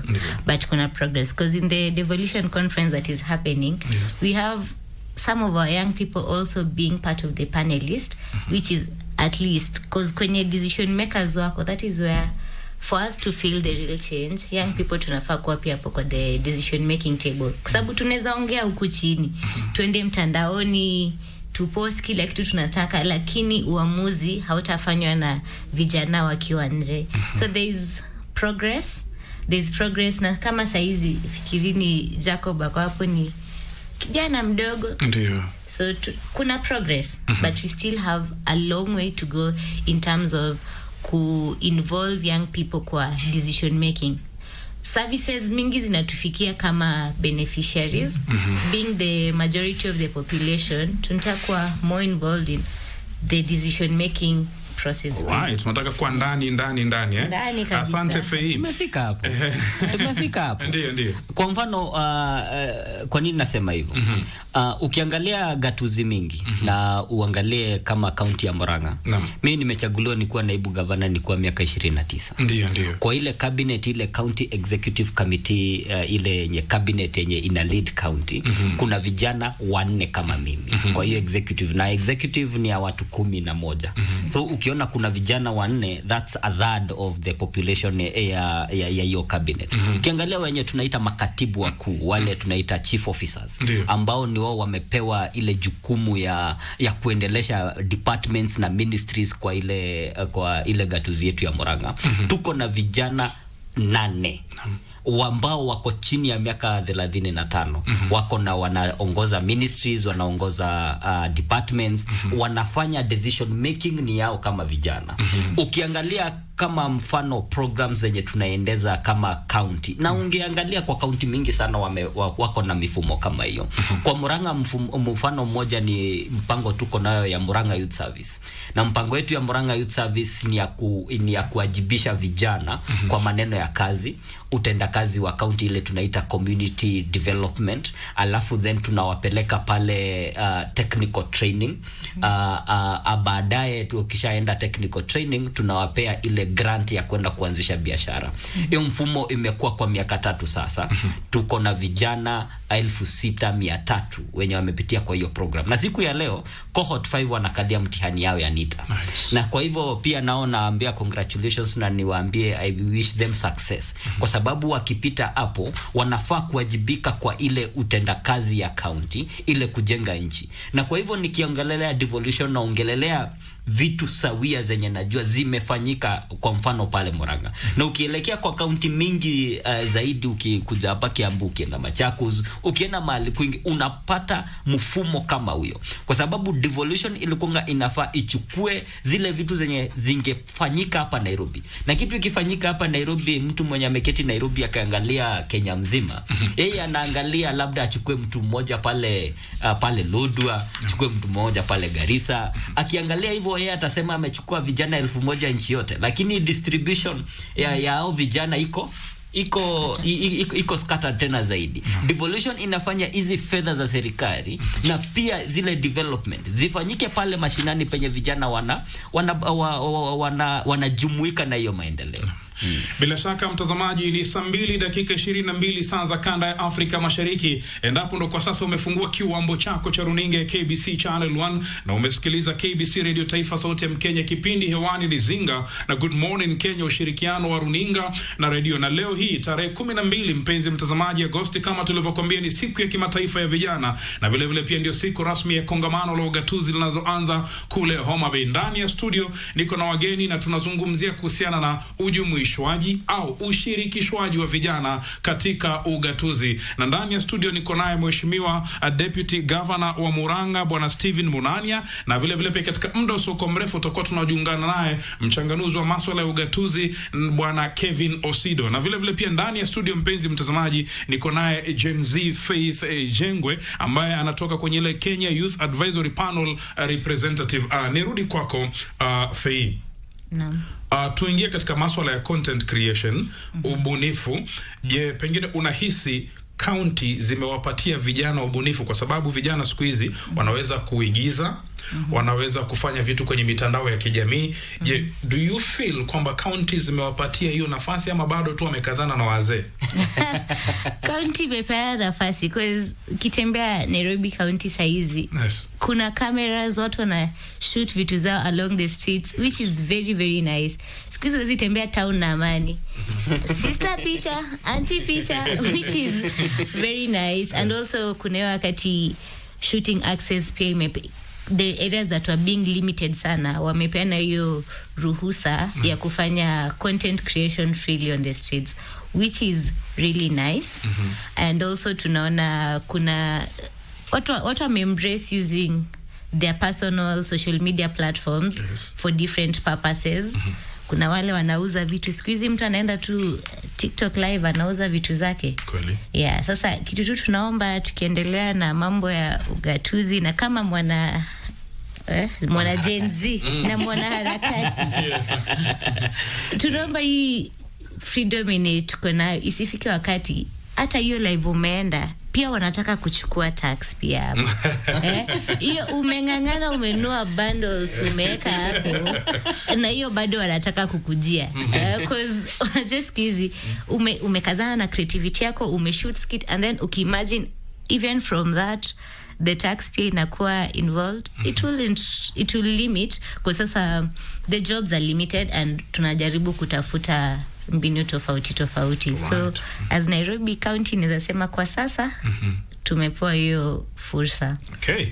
Nikirudi kwa Mheshimiwa Steven Monania, juzi tarehe 9 Jumamosi tuliona Ikulu imefurika. Unajua wakati wa Gen Z wakiandamana walikuwa na #Occupy State House. Lakini ilikuwa na maana tofauti.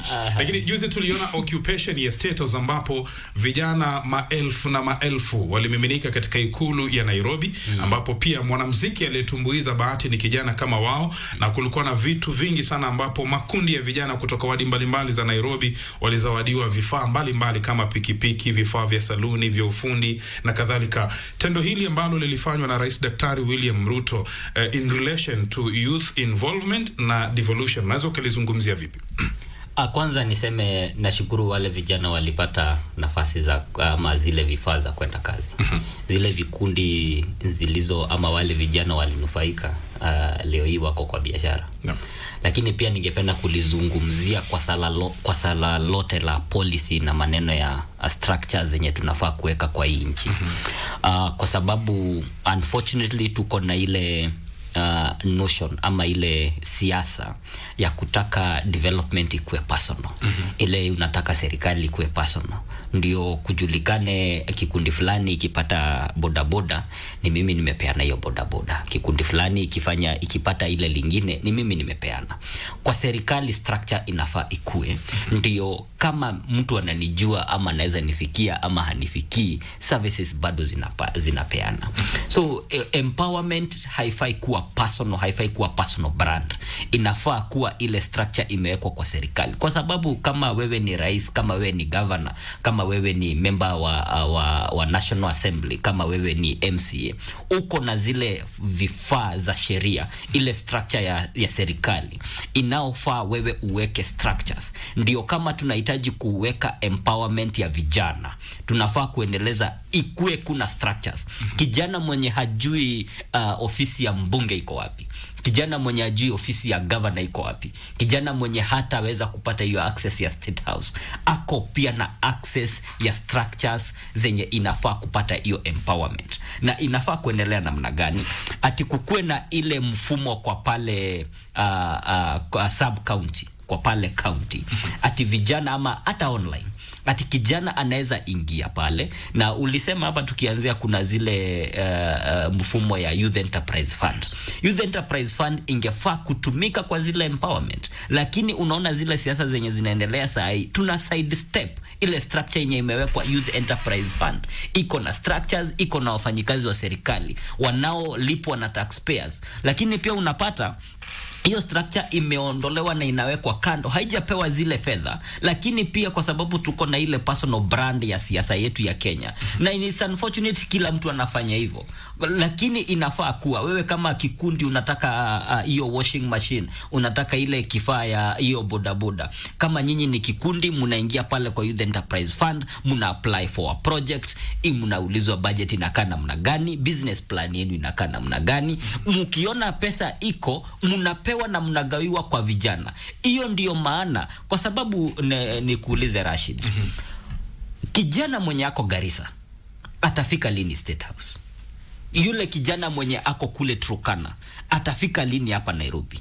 Ndio uangalia hata yule kijana mwenye ako kwa ile ward yenye iko mbali tena zaidi, atafikaji kwa ofisi ya governor ndio apate, sijui kama unanielewa zile structures. Na tukiongelea ugatuzi na tukiongelea hii swala lote la vijana, si swala tu peke yake. Vijana si watu wa kuchukua uwaweke kwa mfuko uwabebe kwa siasa yako. Vijana wanafaa kupewa structures zinazoendelea na wao, na ndio maana mimi nasimamia ile mfano serikali hii si jukumu la mtu personally. Ati ndio ikue ati serikali mimi nikichaguliwa kama naibu gavana ati mimi niko na ile personal brand kwa ile serikali ya kaunti ya Gatuzi ya Murang'a. Ati kitu haizi fanyika Murang'a kama si yuko. Na ndio maana structures zinafaa ziwekwe. Ndio kama kuna pesa ya kupewa vijana waanzie biashara yao, iwekwe kwa structure yenye kila mtu kwa nchi yote anajua nikitaka kuaccess ile pesa ninatumia sheria gani,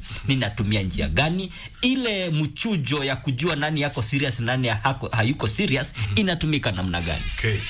Bila shaka mtazamaji, ni 2:29 kama unajiunga nasi. Haya ni mazungumzo kuhusiana na ugatuzi, miaka 12 ya ugatuzi na vile vile pia siku ya kimataifa ya vijana. Je, vijana wamejumuishwa vipi, wameshirikishwa vipi katika swala zima la ugatuzi, na je, manufaa ya ugatuzi katika taifa letu la Kenya ni upi? Katika muda usio mrefu vile vile pia tunaungana naye afisa mkuu ndugu yangu hapa bwana Kevin Osido, CEO County Government Watch, atuelezee na yeye kuhusu masuala ya ugatuzi. Lakini ndani ya studio vile vile pia niko naye naibu gavana wa gatuzi la Murang'a Mheshimiwa Stephen Munani, ambaye amesema akichukua mamlaka alikuwa na miaka 29. Kwa hiyo pia yeye bado ni Gen Z. Na vile vile pia ndani ya studio tunaye truly Jay-Z hapa Bi Faith Jengwe ambaye ni kutoka Kenya Youth Advisory Panel representative. Nikirudi kwako Faith. Naam.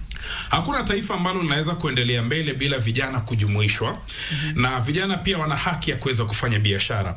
Je, unaweza semaje biashara na mashirika mbalimbali yanaweza yakashirikiana vipi na vijana ili na nyinyi pia maisha yenu yalete manufaa muweze kujimudu wenyewe?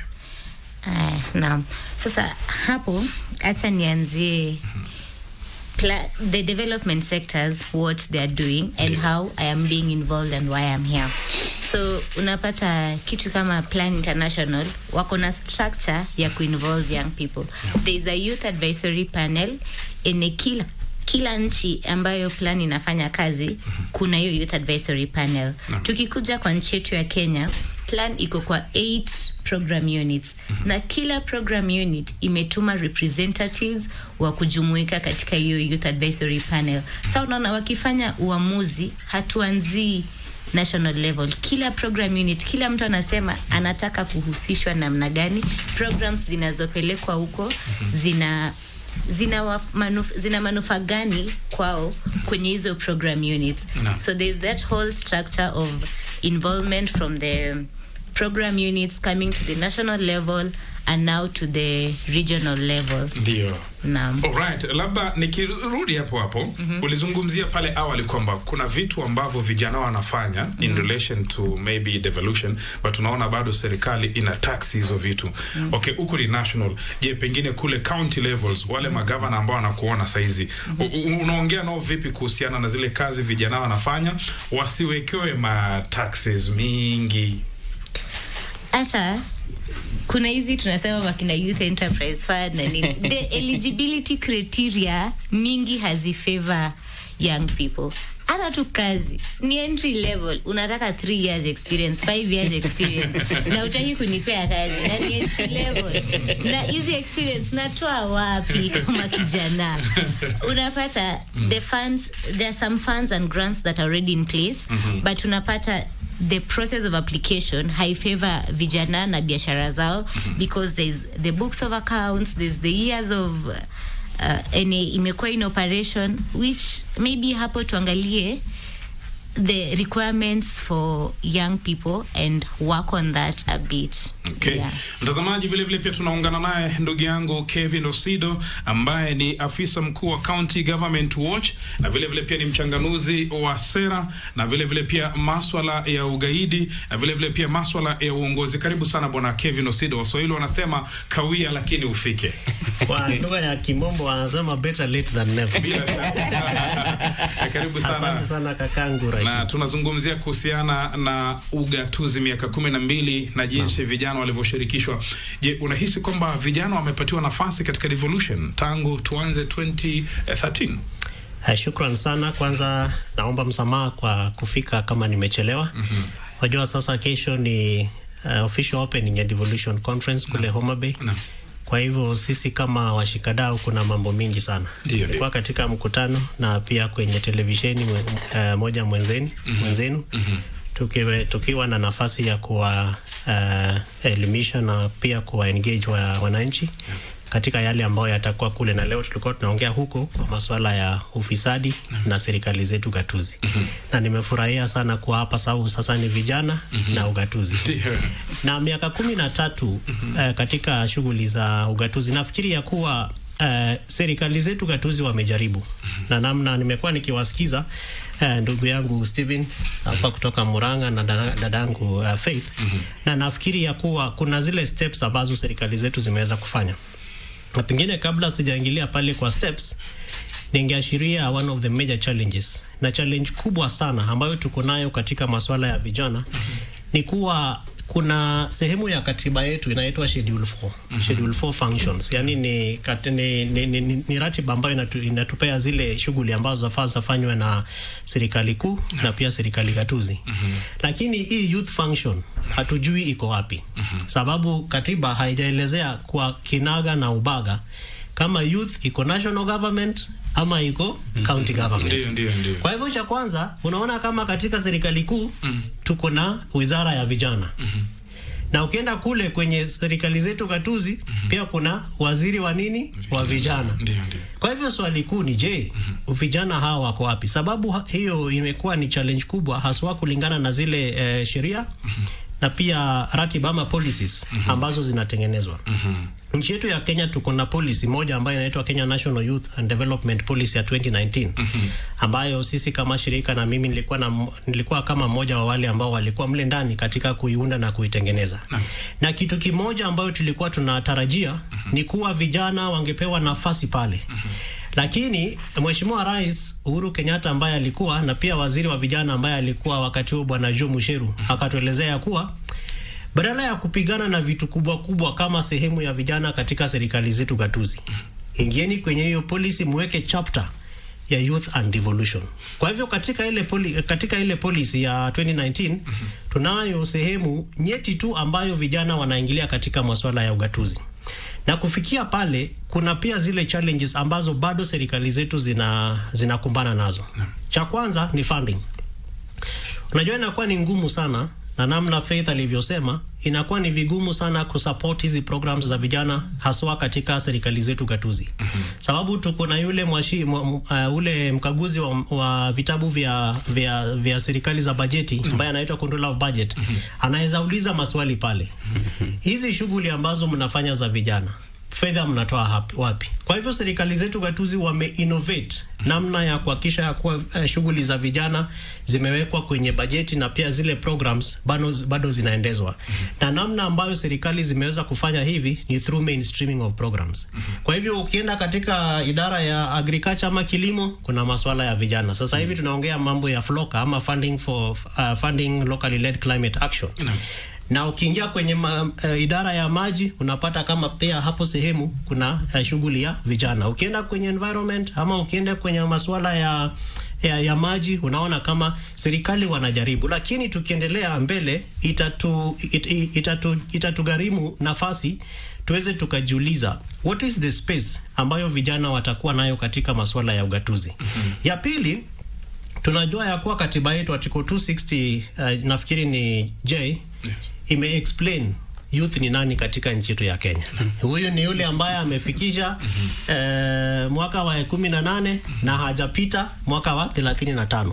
Na hata Faith amejua ya kuwa atakapofikia 35 hatakuwa youth tena. Kwa youth adjacent. Former youth. Kwa hivyo anasema yeye ni former youth. Ama ex-youth. Kwa hivyo hata haya masuala ya Gen Z hata wao wanajua ya kuwa kutakuwa na sehemu ambao hawatakuwa vijana ama hawatakuwa ni Gen Z. Itakuwa ni a generation ambayo inaitwa ni Gen Z. Lakini ukiingia kwenye sheria na katika policies zetu pia hapo kuna shida, sababu sasa ukianzisha programs za vijana katika serikali gatuzi, kila siku tunakuwa na uchaguzi na magavana wanachaguliwa na baadaye wana institute ile county government ambao kuna kama DG hapa, kuna mawaziri, kuna wale chief officers, directors, somehow bado wao wanakuanga permanent Public and pensionable sababu wako kwenye public service. Yes. Lakini kulingana na ile age bracket ya youth pia inatupea shida ama inapea serikali shida sababu as you tailor make these programs unajua ya kuwa kwanza wewe gavana utakuwa there for 5 years. So ukitengenezea vijana program wakati huu kiwa gavana, pengine kuna mwingine ambaye atakuja ambaye hata prioritize programs za vijana. Shikilia hapo. Challenge pia ambayo tunaiona katika ugatuzi. Shikilia hapo Kevin Osido, mpenzi mtazamaji, 39 dakika baada ya saa 2. Asante kwa kuichagua runinga yako na enzi ya KBC Channel 1 stesheni ambayo inakuletea mechi 44, viwanja 5, mataifa 19 ya CHAN. Kumbuka Jumapili ijayo watoto wa nyumbani Harambee Stars wanarudi uwanjani dhidi ya Zambia na wameahidiwa shilingi milioni 2.5. Kukujuza tu ni kwamba timu ya taifa Harambee Stars pia ni mavijana. Mchezaji ambaye ana umri wa miaka mingi sana ni Captain Omar Abud aliye na umri wa miaka 32, lakini yuko kijana mdogo sana na miaka 18, Austin Odongo kutoka Shabana. Kwa hiyo pia Harambee Stars ni vijana na wamejumuishwa ndani ya ugatuzi. Turudi kwako Mheshimiwa Steven Munania, gavana ama naibu gavana wa kaunti ya Murang'a. Je, kule kwenu Murang'a na kaunti nyingine zote 47, changamoto gani ambazo zinakumba vijana katika masuala ya ugatuzi? Faith ametaja moja kwamba sometimes wanajitafutia riziki lakini serikali inawabana. Ningesema challenges ni mingi. Na ni swala la ile serikali ya ugatuzi kujaribu kutatua hizo changamoto zenye zinakumba vijana. Kwa sababu tukiketi hapa chini na kwa nchi yote na kwa dunia yote, vijana wanahitaji kazi. Hiyo ndio changamoto ya kwanza na ya zaidi. Kwa sababu hii masuala yote yenye tunaongelelea ya kuleta development, ya kuleta nini, vijana wanahitaji makazi. Na kwa hivyo ile changamoto yenye saa zingine yenye inapewa alama kwa serikali ni kwa sababu serikali inafaa kupeana nafasi ya kazi. Lakini kutoa nafasi ya kazi si serikali iandike watu kwa serikali ndani. Kwa sababu unaelewa kama ukiangalia kwa bajeti zetu, kama Murang'a pale tunapata bilioni 10, lakini ukipata bilioni 5 tunatumia kwa mishahara. Kwa hivyo ile nafasi ya uandikaji ama ile ya kuandika vijana wengine kwa nafasi haziyuko. Serikali inafaa kutoa nafasi ya kazi ya kupea ile private sector nafasi ya kujiendeleza, ile nafasi ya kujua namna gani watapatia wale vijana job creation kwa zile private sector. Na mfano ukiangalia kama pale kwa kaunti ya Murang'a, jambo tumejaribu kutatua hilo jambo kwa mfumo mara mbili. Ya kwanza ni kuweka ile industrial zone ya kuleta multinationals, kuleta viwanda ndio ziweze kufanya kazi pale Murang'a. Na hiyo iko pale upande ya Makenji pale karibu na Del Monte kwa shamba ya ekali 1500. Tunaiweka ikiwa special economic zone, tunaiweka ikiwa export processing zone, tunaiweka ikiwa industrial park. Ndio zile, na tukafanya investment conference ndio tuweze kuentice zile companies zenye ziko kote duniani zije pale ziwekeze, ndio wale vijana wanaofanya kazi pale wakilima avocado yake wapate mahali ya kuuzia bidhaa zao. Wale vijana wenye wanafanya kazi ya mkono, hizo viwanda zikijengwa wanapata makazi pale, na hizo viwanda zikianza kufanya ile processing, pia nao vijana wanajumuika kupata makazi kwa hizo kampuni. La pili, kwa ile mfumo nilikuwa nimesema ya Murang'a Youth Service. Murang'a Youth Service iko comprehensive kwa ile sheria tumeweka Murang'a Youth Policy. Nilisema tunapea vijana kazi ndio wapate riziki kwa miezi 2, alafu pia tunawapeleka technical training ndio mtu apate course ya ufundi, alafu akishamaliza kufanya NITA grade 3 certification tunampea 15,000 shillings grant aende anzie biashara yake. Hiyo grant si grant peke yake tunampatia, but pia tunampea ile masomo ya entrepreneurship, na pia tunampea tax waiver kama county. Ndio huyo kijana akishikana na kijana mwingine waende watengeneze wako na ile ufundi ya kutengeneza nywele ama ile plumbing ama ile ingine, wakishikana wakiwa vijana watatu waanzie ako kwa biashara yao, hawatakuwa wamepewa tax waiver certificate ati kwa muda hawatatoa tax yoyote kwa county, ndio hiyo biashara yao iweze kuinuka kidogo, na pia waandike vijana wengine wawili ama watatu. So swala nyeti tena zaidi na ukienda kwa kaunti zote vijana wanasema tunahitaji nafasi za kazi, na so kwa hivyo ni jukumu la serikali, kama ni serikali kuu ama ni serikali gatuzi, kujua tutatumia resources zetu namna gani ndio tuweze kutafuta hizi nafasi. Kwa sababu tukifikiria ati tutaandika vijana kwa serikali ati ndio makazi zipatikane, tutashtuka kwa sababu hatukakuwa na pesa za maendeleo. Tukifikiria labda ati zile programs zenye short za miezi 3 za miezi 2 ati ndizo tunafanya, ati ndizo nafasi za kazi zenye zinazopatikana, after miezi 3 wao vijana pia watarudi pale kwa street waseme hatuna makazi, kwa sababu mtu anahitaji kukula kila siku. That means tunafaa kuweka ile mfumo ama ile vision kwa vijana ikiwa ya miaka 20. Ndio huyo kijana ile teme anaondoka kuwa kijana kama vile tumesema ex kijana ama former youth. Kijana aliyezeeka. Ndio huyo kijana aweze kujimudu yeye mwenyewe na familia yake. Na ataweza kushikilia sasa wale vijana sasa. Kwa hiyo wakati sasa itakuwa ni Gen Alpha na ile Gen Z wenye wanaja kwa ile nafasi ya kazi. Sasa huyo kijana atakuwa empowered, anaandika vijana wengine. Na hiyo ndio jukumu la serikali. Asante Mheshimiwa Steven. Nirudi kwako Gen Z Faith Jengwe. Tuzungumzie kuhusiana na masuala ya mitandao, masuala ya internet, ambapo kwa sasa wazee imebidi, unajua mimi sasa pia ni mzee, si kijana tena. Imebidi sasa tufuate jinsi wave ya vijana inavyokwenda. Kwa leo TikTok, Instagram, Facebook ni source of revenue na vile vile pia source of employment kwa vijana wengi. Sijui unaweza ukazungumzia vipi technology na vijana katika maendeleo ya leo? Naam, kwanza kama jana tumekuwa na Twitter space tukiongelea International Youth Day. Tayari tunatumia mtandao kuensure vijana wenye hawataweza kujumuika nasi kwa hizi events za leo wamepata fahamu. And then skizi kuna so many online courses, si lazima kila mtu ende kwa the technical places. Kuna courses zingine zinaweza wekwa available on the internet. You do your course, ukimaliza unapewa cheti chako, unaweza kutumia kufanya kazi. And technology may affect in so many areas, kwa sababu kuna kazi zingine in a few years hazitakuwa relevant because AI is going to take over those jobs. So sisi kama vijana pia tunajipanga aje kuensure saizi tayari hakuna kazi. Teknolojia inaendelea ku advance every day. How are you ensuring that tunabaki relevant? Kuna kitu Mhesha hapa amesema, I hope serikali pia itasaidia kuweka an enabling environment for these businesses, kwa sababu ni biashara mingi zimefungwa na watu wanakuwa laid out. Na hiyo ni tayari kuna shida, kuna crisis. And then even for the development sector, weke an enabling environment for some of the NGOs to work in these places, kwa sababu kuna zile regulations hata NGO ikifanya kazi huku, funds zikikuja kwa hiyo particular NGO itakuwa imekatwa, the impact haitafika kwa wananchi. Na ikishakatwa hivyo, mwenye amepeana pesa yeye anataka kuona pesa yake imetumika aje, then unaona mingi imekatwa.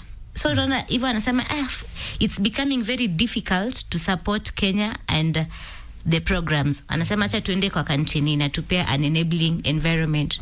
So unaona ikiwa na support, kwanza saizi kuna so many STEM programs zenye zinasaidia sisi vijana, but the environment is not very conducive for some of these partners to work. So hata tukiongelea technology, let's also talk about an enabling environment for businesses and organizations to thrive, ndio pia wasaidiane kupeana kazi kwa vijana. Thank you. Nirudi kwako ndugu yangu Kevin Osido. Leo asubuhi nilipokuwa nachambua magazeti, kwenye gazeti la The Star ukurasa wa kwanza waliandika millions lost in counties payroll scam. Ni kwamba kuna mamilioni chungu nzima anapotea kule katika county, na sitaki kuenda zaidi, lakini mheshimiwa amezungumzia hapa kuhusiana na vijana kuandikwa kazi na vile vile pia Faith amezungumzia na swala hili. Sijui in connection na devolution swala hili tutaliangazia vipi, kwa sababu juzi tuliona vijana wakiandamana na kelele lao kubwa ilikuwa ni Rais William Ruto, lakini wanasahau kwamba kuna magavana 47 na kuna kazi kule kwenye county. Sijui tutalizungumzia vipi bwana Osido? Swali nzuri sana ndugu Rashid, na katika shirika ambalo kule ambapo nafanya kazi tuko na program ambayo inaitwa County Youth Employability Summit. Hii ni platform ambayo inawaleta watu watatu pamoja. Inaleta serikali gatuzi ambayo kila mara katika hii platform ambayo tuna organize inaongozwa naye mheshimiwa gavana. Inaleta wawekezaji ambao wako na kampuni na pia wako na sehemu ambazo wanafanya kazi katika that specific county. Katika wawekezaji ama private sector pia tunawaleta institutions of learning. Kwa hivyo kama tuseme ni Kiambu County, tunawaalika wale Kiambu Technical College, wale TVETs pia wanaletwa pale, na pia vyuo vyetu vya masomo mbalimbali na pia secondary ama high schools. Mtu watatu ambaye lazima kiti kwenye meza hiyo ni kijana. Na ni sababu wao ndio wako na mahitaji ambayo tungependa kuwawezesha hizi two agencies, serikali ya gatuzi na pia private sector, waweze kuwa na mazungumzo na hawa vijana waweze kuelewa ni nini inawasumbua ama ni vipi wangependelea shughuli za employment ama kazi zipatikane. Katika hiyo program kuna vitu ambavyo tunafanya kama shirika na partners wetu before the D-Day ya mazungumzo. Kwanza tunafanya database. Kama kuna universities ama TVETs, tunaenda kule, tunaketi na viongozi wao, tunawauliza mwezi ama mwaka uliopita mliweza kufuzu vijana wangapi, na ni sectors kama zipi ambazo were the highest graduates ambao walifuzu katika hizo sehemu. Ya pili pia tunawauliza, mkiandikia hawa vijana vitabu vya internship, which are the most exciting areas ambazo wanaomba kwenda kufanya kazi, ama ni what kind of sectors zinawa activate ama zinawa interest. Na ya mwisho ama ya tatu tunawauliza, what are some of the policy guidelines ama policy changes ambazo mungependa zifanywe na serikali ili kazi ambao mnafanya kama wawekezaji na pia sehemu za elimu ziweze zikawa rahisi, ama pengine kama kuna changamoto kama alivyosema mambo ya tax waivers, na pia Faith amesema ya kuwa the business environment katika serikali zetu gatuzi nyingi haifavor ama haiwasaidii wale wawekezaji. Hizo ni issues ambazo tuna nakili ama tunaziweka chini. Baadaye tunaenda kwenye serikali gatuzi, tunaketi na excellency governors na pia wale mawaziri wa vijana na wengine ambao wanafanya nao kazi kama ni sports ama ni talent etc. Tunaketi na wao na tunawaelezea tumetembea katika zile shule, hizi ndizo database ambao tumeweza kubuild na these are the areas of interest. Nyinyi kama serikali gatuzi, what are your immediate needs katika employment scheme? Sababu nimeona hata juzi tumeona kama kuna sherehe ambayo vijana wanapewa bodaboda, vijana wamepewa vifaa vya kusiaga unga. Lakini unaweza jiuliza, is this what the youth really want? Na baadaye ukienda kuwauliza hao vijana, tumeona kama serikali imewapea baiskeli, mumepewa hizi vifaa this and that. Is that what you really wanted? Na wengi wao wanasema hizo ni PR tu, walikuja tu na hivyo vitu. Na katika hii program, one of the biggest aims ambao tuna expect ni kuwa serikali, wawekezaji na vijana wataweza kuketi chini. Na umeongelelea vizuri kuhusu masuala ya digitization. Yes. So part of why Star wanaweza kuwa na program na headline kama hiyo ni sababu kuna ile mismatch ya employment opportunity na pia ile capacity ya serikali ya county, na baadaye pia kuna skills. Sababu kwa mfano ukienda katika counties zetu nyingi unapata kama especially idara ya driving, kuna vijana wengi sana ambao wamewekwa pale, na wengi wao hakuna magari ambao wanaendesha. Ni sehemu tu ambao imekuwa created ili ionekane ni kuwa county inawapea vijana nini kazi, lakini unaripoti kwenye ofisi the whole day umeketi tu unasoma gazeti ama uko kwenye TikTok, hakuna enhancement ya capacity ambayo unapewa. Kwa hivyo kuna wale ghost workers. Nao ghost workers wako sababu pia kuna the political aspect. Vijana wamesaidia governor kuwa campaign, akawa governor, ukawaambia nitawapea kazi. Kwa hivyo lazima create something to ensure ya kuwa kuna sehemu ya engagement na vijana katika masuala ya employment. Lakini kama tunaweza enhance ile conversation, ili serikali gatuzi ikichapisha employment ama advert ya employment, wanajua ya kuwa part of our most important and necessary aspects ambazo lazima tuweke wafanyikazi ni hizi, ili wale vijana pia wakiapply wanajua the kind of capacity ambayo serikali inahitaji. Asante Kevin, naona mwelekezi wangu ananiongelesha huku na ana sauti nzito Owen mpaka inanipasua. Ananiambia tuna dakika kidogo tu tuweze kumaliza.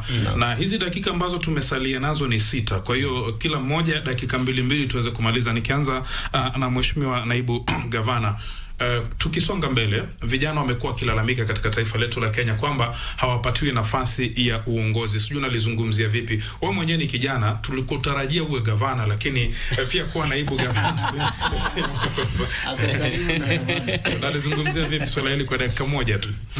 Ningependa kusema vijana wajizatiti, kwa sababu nafasi za uongozi saa zingine si za kupeanwa, ni zile za kupigania na zile mtu anatafuta nafasi yake. Na kwa hivyo viongozi, mimi jambo la kwanza yenye wanalofaa kufanya kama vijana, tumekuwa kwa street tukitetea haki zetu. Jambo la kwanza yenye saa hii kila kijana anafaa kuhakikisha ako na kitambulisho. Anafaa pia kuhakikisha ile wakati yenye tunaendelea kwa elections kila mtu amejiregister kama a voter. Ndio ile nafasi ya vijana ikitokelezea kwa uongozi, ndio pia tuweze kuweka vijana wenzetu kwa nafasi za uongozi. Na hiyo itaweza kuendeleza voice ya vijana kwa nchi yetu. Na ya pili, ningependa pia kusema mimi nashukuru vijana, kwa sababu ile nguvu yenye labda mungeona tunapata pale Murang'a ni wale vijana wanaotusaidia kufanya hiyo kazi. Na kwa mfano ni wale wametusaidia kutengeneza systems zetu za ICT. Ni vijana wachanga kutoka Murang'a University, kutoka Kenyatta University, kutoka JKUAT. Tuliowachukua na wametengenezea systems zetu ati online system yetu yote. Kila services ya Murang'a iko online. Wametutengenezea mpaka madaktari wanatibu wagonjwa wakitumia kwa njia ya kompyuta, ile tunaita telemedicine. Na kwa hivyo mimi nashukuru vijana, kwa sababu mimi naona ile akili wanaotumia ni akili ya kipekee, na wakialawiwa kufanya kazi yao kama vijana kwa gatuzi zetu, wataweza kubadilisha the face of this country. Na kwa hivyo tukielekea kwa 2027, naambia vijana wasichoke na ile kwa sababu wanafaitia ile kesho ya wao wenyewe, ya watoto wao, na hizi miaka zingine za kukuja, because tunahitaji nchi yetu. Na kwa hivyo vijana ukiona wakitokelezea kwa street, hawatokelezei kwa sababu wanataka kuchoma nchi, hawataki kuharibu nchi, wanataka kujenga nchi, wanataka kutengeneza nchi. Ndio ile uongozi inayochaguliwa pale, kama ni kwa National Assembly, kama ni kwa magavana, ama kwa presidency, inajali vijana na inatengeneza nafasi za vijana kwa nchi. Your final remarks zimeniambia wewe ni Gen Z. Nirudi kwako Fei na wewe umalizie. Naam.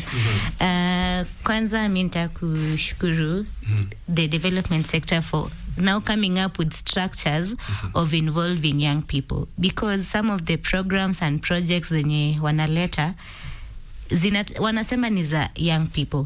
So I'll just urge the organizations to have a structure of involving young people. Ndio wasitutumie kama washapanga kila kitu, so si ni beneficiaries. No, utajua je hiyo ni kitu inatusaidia. Fei, wewe uweze pigania ubunge.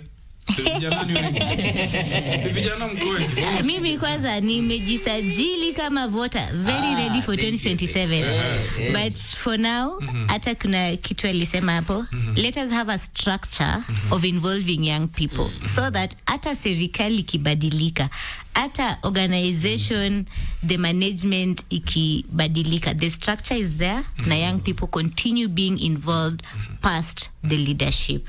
Thank you. Thank you. Osido, dakika moja na umalizie. Rashid, kwanza kabisa ningependa kumshukuru waziri wa masuala ya vijana nchini mwetu Kenya na mheshimiwa rais. Under rare circumstances namshukuru rais, lakini leo nitamshukuru sababu wamekubali ya kuwa vijana wa nchi yetu ya Kenya wanaweza kuwa na uchaguzi through the National Youth Council, na ni shughuli ambayo tumeifuatilia. Mimi na dadangu mmoja anaitwa Lydia Madhia ndio tulitengeneza ile sheria na pia policy ambayo iliwezesha kufanyishwa kwa uchaguzi wa kwanza wa National Youth Council.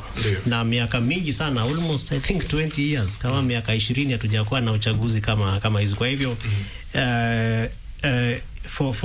kwa serikali kukubali ya kuwa vijana wanaweza jipanga na wawe na uchaguzi wao, nafikiri ni kitu cha mwafaka sana. Kwa hivyo as we move to 2027, vijana pale ambapo mnatusikiza, muwe pia tayari katika masuala ya uchaguzi ya National Youth Council zinakuja, na wizara pamoja na National Youth Council ile the agency itawapea information. Ya pili, lazima vijana lazima wajiulize, what are you doing for your country? Usijiulize tu what is the country doing for you. Katika masuala ya kujiuliza what are you doing for your country, kuna programs mingi sana ambazo serikali imeweka kama zile affirmative action funds. Vijana wajitokeze wachukue hizo fedha, na kama hazifanyi kazi tusilay back. Tuulize maswali ambayo ni ya Gen Z na ni ya Majen Alpha. Kwa nini funds haziko? Kwa nini hizi programs hazifanyi? Na hivyo ndivyo Rashid, tunaweza work together na serikali kuhakikisha ya kuwa there is responsive leadership and responsive governance. Asante sana Bwana Kevin Osido. Mheshimiwa Naibu Governor, tutakuleta tena na Faith tutakuleta tena. Huyu hapa yuko nyumbani. Huyu Osido hapa ni kwao. Anajua Radio Taifa, anajua Channel 1, anajua KBC English Service, anajua paka Mayenga. Kwa hiyo sasa nyinyi waili tutatafuta sawa sawa. Asanteni sana kwa kuja, umetoka Muranga kwa kuja. Gen Z hapa ameacha shughuli zake amekuja. All the best. Na mtazamaji, ni saa 3 bado dakika moja. Hii conversation haiwezi isha leo wala kesho. Tutafuta tena tuje tuzungumze mengi zaidi, mpenzi mtazamaji. Mimi sina la ziada, kuwashukuru tu wale wote waliofanikisha kipindi hiki. Kumbuka mpenzi mtazamaji, yangu mimi ni sauti tu na sura, lakini kazi kubwa hapa inafanyika na watu ambao waoni. Wapo wapiga picha hapa, hata naona Deputy Governor amekuja na mpiga picha wake hapa.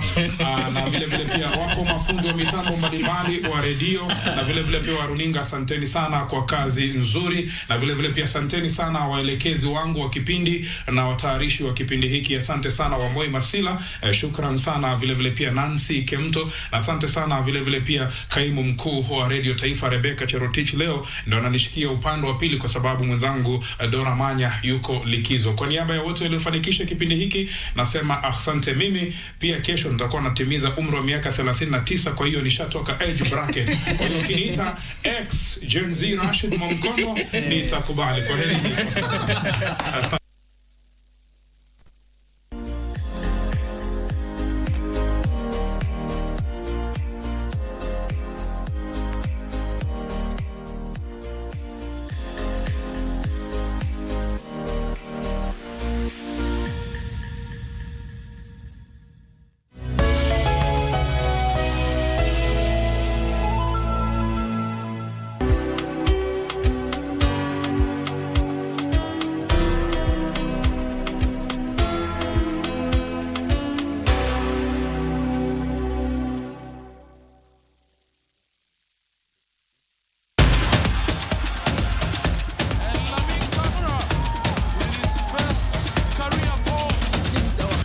Kwa ajili ya kusherekea fasili na asili ya soka barani Afrika, ligi za ndani na magwiji wasiotambulika.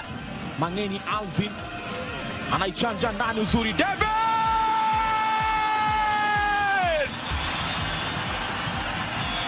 Michuano ya CAF ya mataifa ya Afrika 2024 ni njia ya kuzindua kupanua mtandao wa wachezaji ulimwenguni. Timu itakayoshinda itazawadiwa dola za Marekani milioni 3.5 pamoja na kujivunia kulinyanyua kombe hilo. Pata manufaa zaidi kutoka kwa CHAN 2024 mubashara na kipute cha kipekee kwenye runinga ya KBC Channel 1, mwenzio wa dhati michezoni.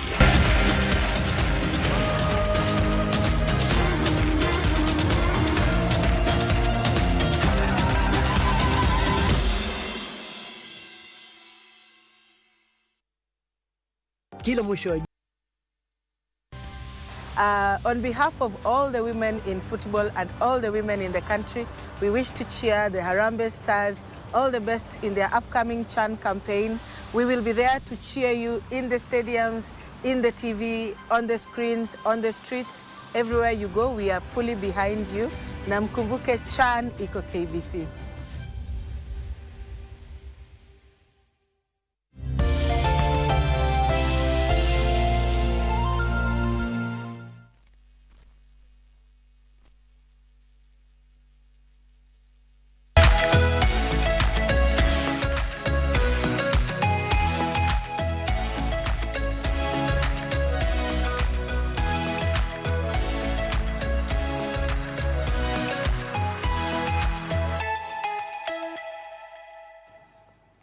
Okay, and Good Morning Kenya gets to continue. And today being a Tuesday, you already know that we talk matters health. And this morning, I am joined in studio by Dr. Geoffrey Ngewa, who is a clinician and pharmacist, and he's here to talk to us about antimicrobial resistance. What is this? What is this? What is antimicrobial resistance? We'll be finding out everything surrounding that. We get to understand the definition of it, how it comes about, and how we can get to manage that. So let's get into it. Welcome to the program.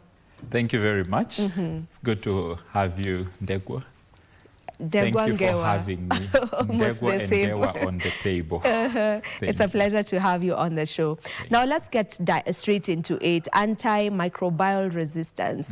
It sounds like a really, really big term. I'm sure it's not a term that many people can or understand, right? So let's get to the definition of it first of all. What exactly are we talking about when we talk about this?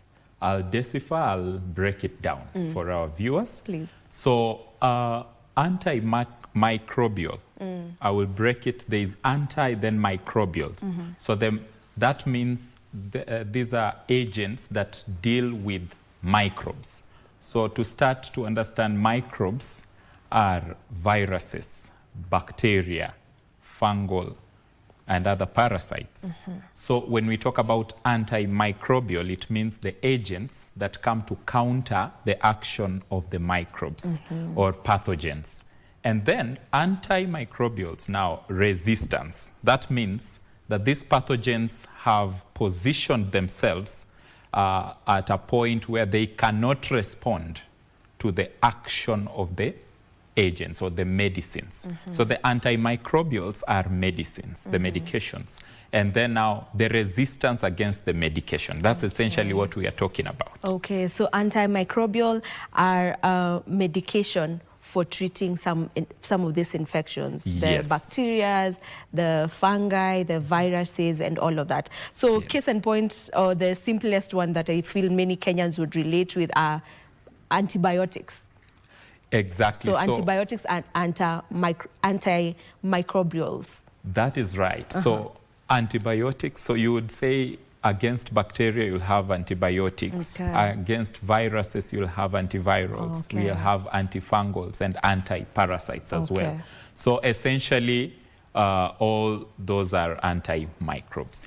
And now, talking about, because I caught your question, how they occur. You know, okay, how, in what scenario do we have antimicrobial resistance? So you realize that when the medications are administered, they have a structure. Those who have designed in drug design, when I was doing those things in the labs in India, in my master's in pharmacology, you realize we are having targets. So those targets of where the molecules are aiming at are the active sites or the specific sites on the microbial organisms. So when we have resistance, it means that that target has gone null. Maybe it's not being, is no longer responding. So we have what we call the structure-activity relationship. We also have mode of action, the mechanism of action. So depending on which mechanism of action that drug is supposed to act on this microbe, then we will have that microbial resistance, which we are going to see how it will come. All right. Why is it a problem? Yeah, it's a big problem because that means the pathogens are here to stay. And that when the pathogens are there to stay, that means the disease is either prolonged.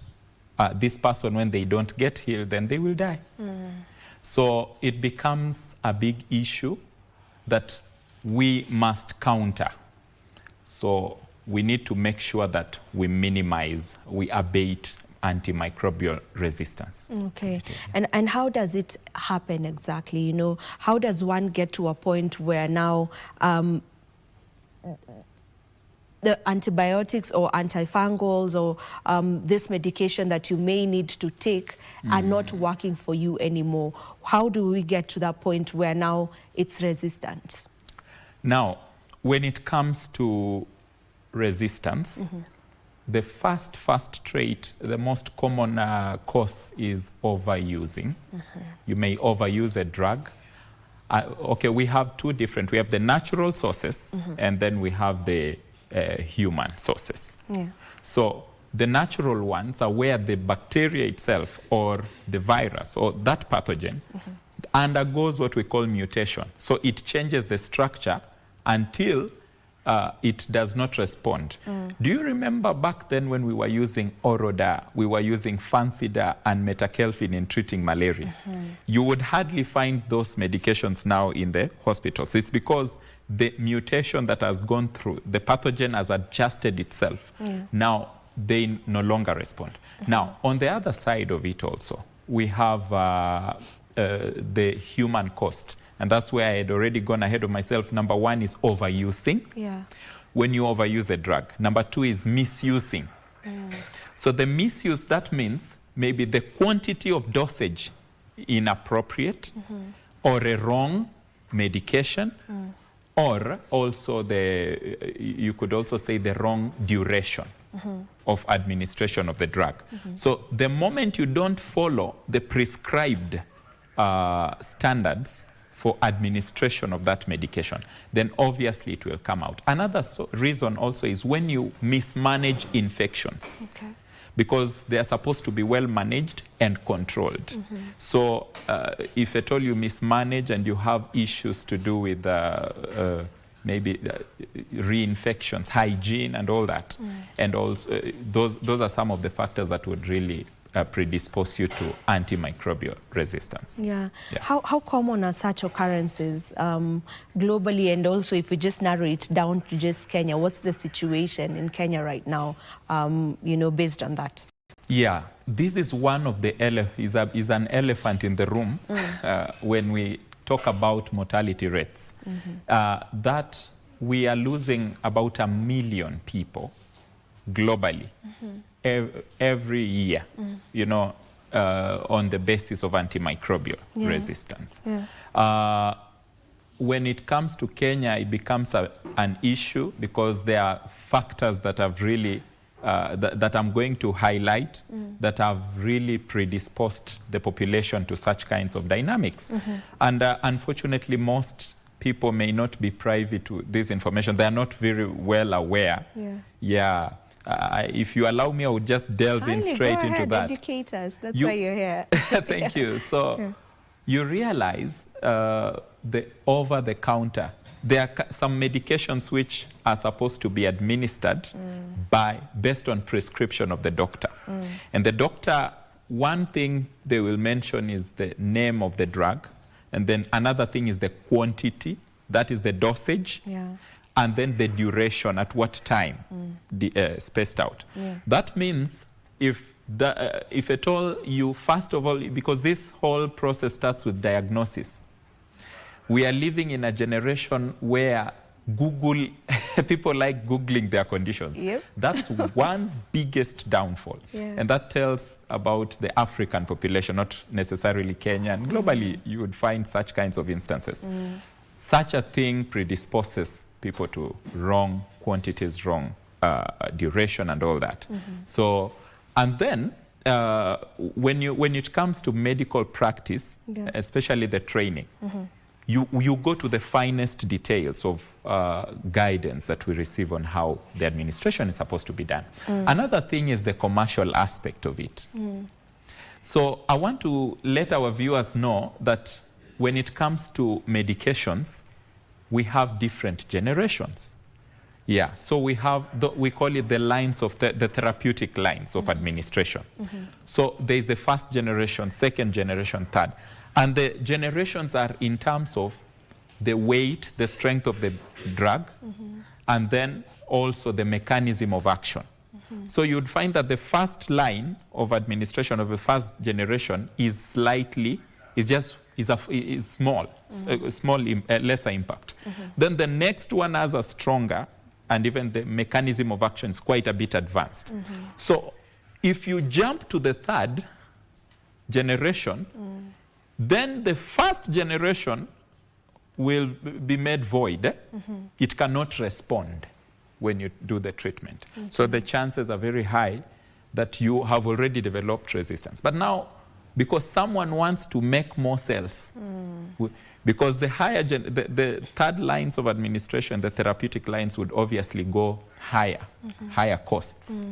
Yeah, for instance, if you talk about amoxil and then talk about amoxiclav, those are different standards. There's another issue. You find the community, especially in Kenya, maybe after Googling, they come to you with a preformed mindset. They say, mi daktari, nataka tu nidunge sindano ndio nisikie vizuri. So you see, like, they think, because they feel they are very, very sick, they think they need that injection. So such kinds of things maybe would predispose them to that. And when there is no proper vigilance, then you realize there would be quite porous aspects. So we need to consider these aspects. So the globe is quite affected.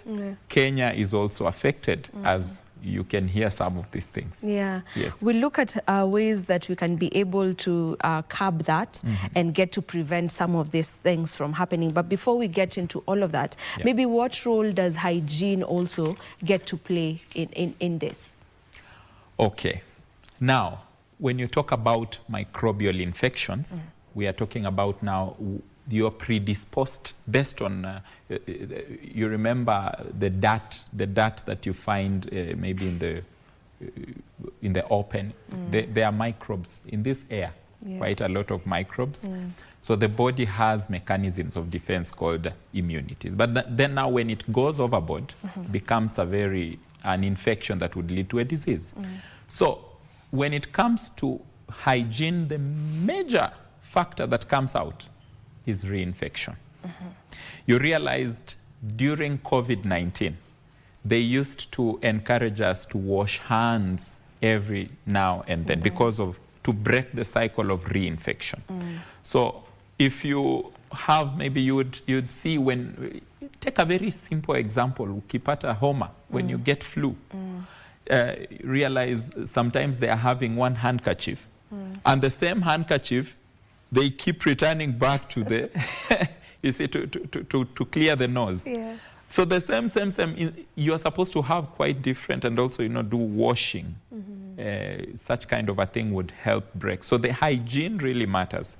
Another thing is about coughing and all that, talk about spreading. But then when there is a reinfection, you realize they have already, assuming you're in a room and you have an enemy coming through this door. The last time you went, you met an enemy at the door through this entrance. So you would be very careful next time you say, apana anajua hii mlango. They know this door. So try to use the other door so that you don't counter the enemy. So you see, the more you get predisposed, then you realize the bacteria, maybe when you're using the same drug again and again, then it gains resistance against that. So that's actually one of the major factors when it comes to hygiene and drug resistance. So it's very, very important to observe that. And it cuts across board all the systems here. I'm sure the people who are watching us right now who have had someone or themselves are the culprits who I've had more than enough people telling me, amoxil doesn't work for me. This certain thing doesn't work for me. And this is exactly what you're talking about. Now your body has created resistance to this particular medication. Just how dangerous is that? Because we just say it and we say it in passing, that doesn't work for me unless I find something else. Just how dangerous is that? Now, when you talk about the dangers, the first thing is a prolonged disease. You see, it becomes prolonged. So another thing, the fact that you'll be very sick, and if you choose to go higher, another thing that comes out is the costs, higher costs, of which you would find many of the people would not afford the second, third, or sometimes some of the people in scenarios. Yeah. So that means also failure to meet the standards, then death. That's how dangerous it is. So it would have started with very small discipline issues. Like when the doctor tells you, please take this twice a day, it's based on the calculated hours. Yeah. There is what we call the zero order, first order, second order of elimination and all those things. I don't want to go into the depths of it, so to remain at least more elaborate. Yeah. It's essentially how the drug operates. There is that bioavailability where the drug is available in the body to provide an optimum activity against the microbe. But then it moves further to now the elimination as well. So you'd find terms like half-life. So how much time will it take for this drug not to be in the body? Now, on that note, you find it starts with a very small indiscipline case of missing, maybe to take the drug at that particular point, and then you end up there, resistant, now you have to take the second generation, third. Wengine wanasema, mimi spendi tu dawa. I don't just like it. But you see the consequences come out of it. Another thing is maybe they feel too sick, so they want to do double. That's really dangerous again. Yeah. So when you take it in excessive, then you come and reduce the dose. No, there's actually a pattern that has been prescribed. So it's very dangerous. It can be fatal. And for us to maintain always a healthy community, the microbial infections are inevitable. But once you get it, the first thing you do, go to the doctor, get up, let them check you, and then based on the scenario, they would prescribe. It's always advised. They know very well what they're supposed to do. So when there is no negligence and also ignoring, doing the wrong thing, so they would definitely have to administer the first line, then amoxil would work. Then, for a period of time. There's one thing also that has come out, impatience. People need to be very patient. Yeah. Anasema, daktari nilichukua hii dawa jana na bado nasikia naumwa. You want it to be instant. You want it to be instant. Yeah. So the process, obviously we need to have an improvement, but at least make sure you don't stop. Don't break that dose and move to another medication before you finish the dose. There are dangers that come along. So some of these medications would really render you into such circumstances. Yeah, I feel like with just everything that you've been explaining, you've gotten to also answer the question on how we can go about to curb this and how to prevent it. Maybe if there's anything you feel you can add on to that, how we can prevent or reduce the microbial resistance. Very, very well. Prevention of antimicrobial resistance, not microbial resistance, antimicrobial resistance.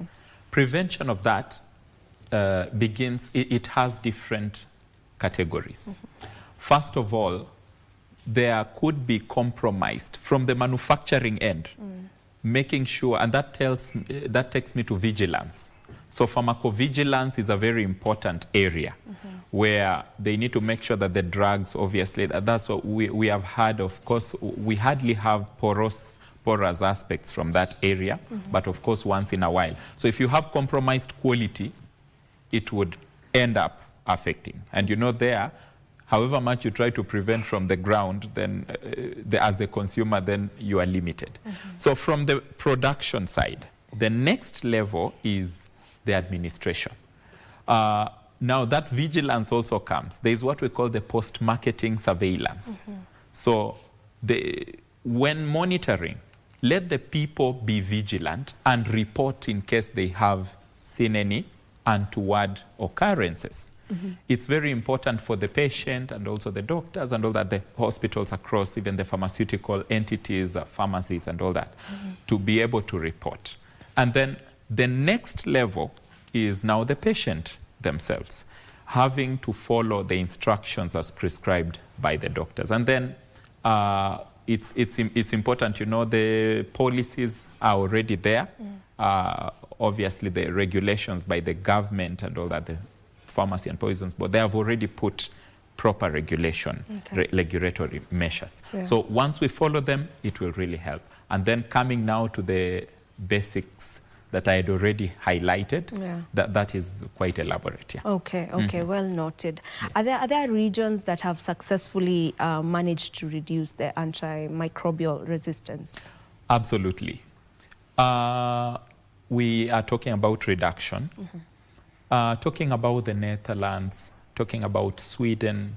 Those are some of the models that I've looked at. Okay. You realize awareness is very, very important.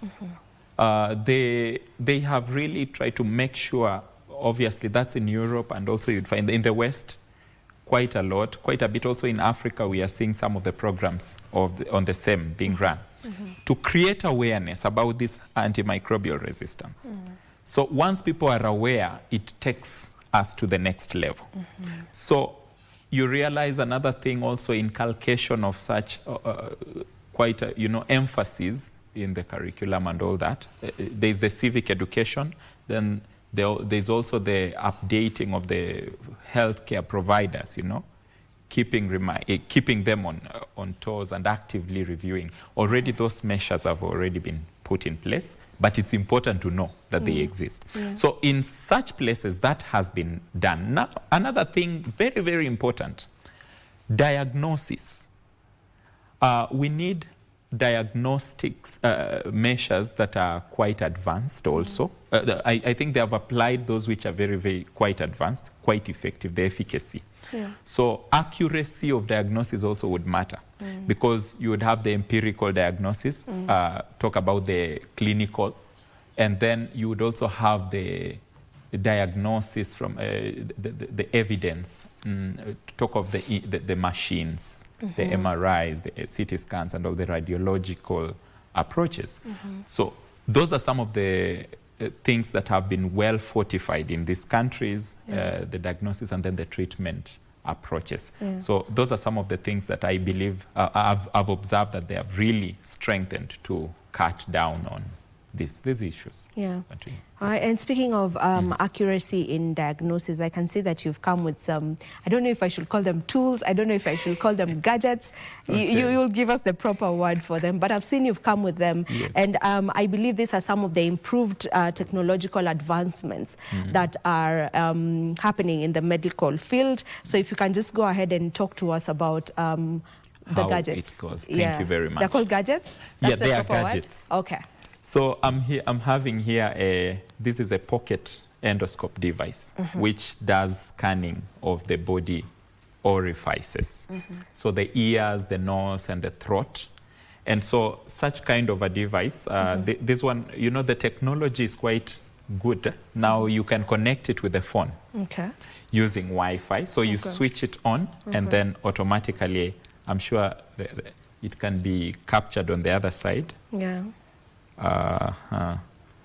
So this one uses an app, for instance, and this you are mostly common. We are exposed to the endoscope systems that are set up in the hospital. But now having such kinds of advancements, it makes things easier. Now I want you to see. So you connect to the Wi-Fi and then you are able to, it has a Wi-Fi portal. Let me just connect this.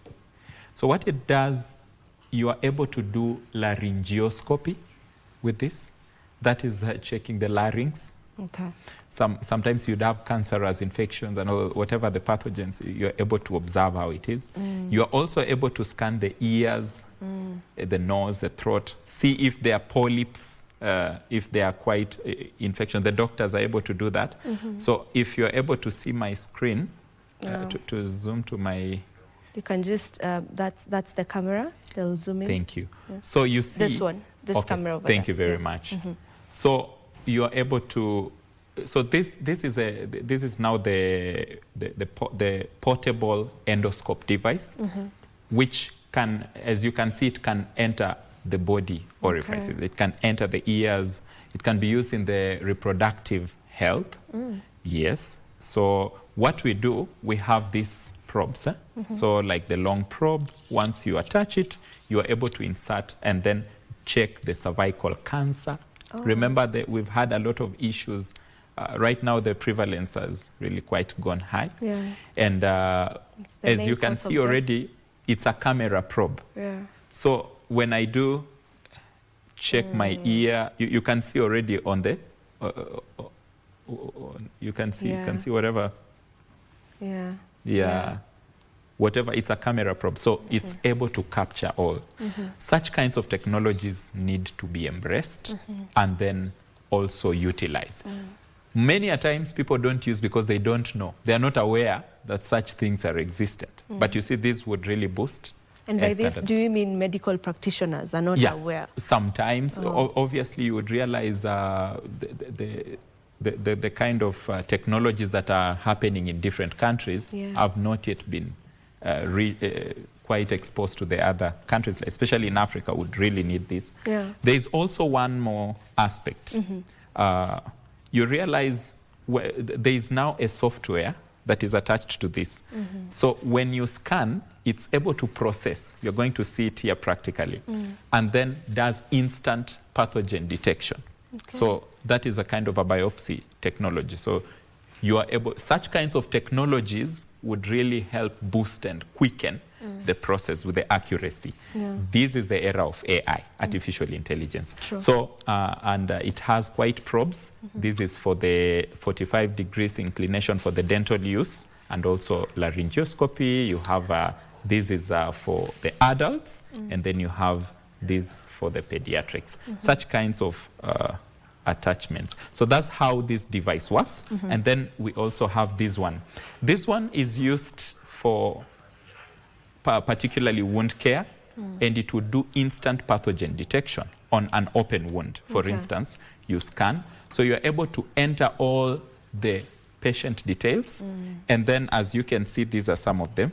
And then when you come to analysis, so this is a wound that has been taken, for instance, and then it's able to do the mapping.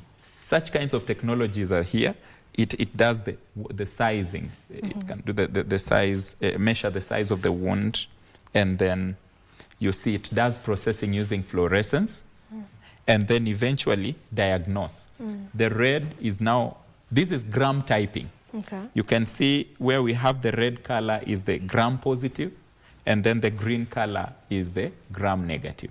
So this is very, very essential, for instance, in choosing the regimen which you want to apply. You know, you want to choose for the particular patient. So that is what we really need to, for that particular case, we need to really embrace. Particularly, there are usually regimens that are very good for, they are good for gram-positive infections. When I talk about gram-positive, our viewers, we're talking about bacteria. Bacteria have different classifications. So depending on how their structures are, then you would need particular medications to tackle.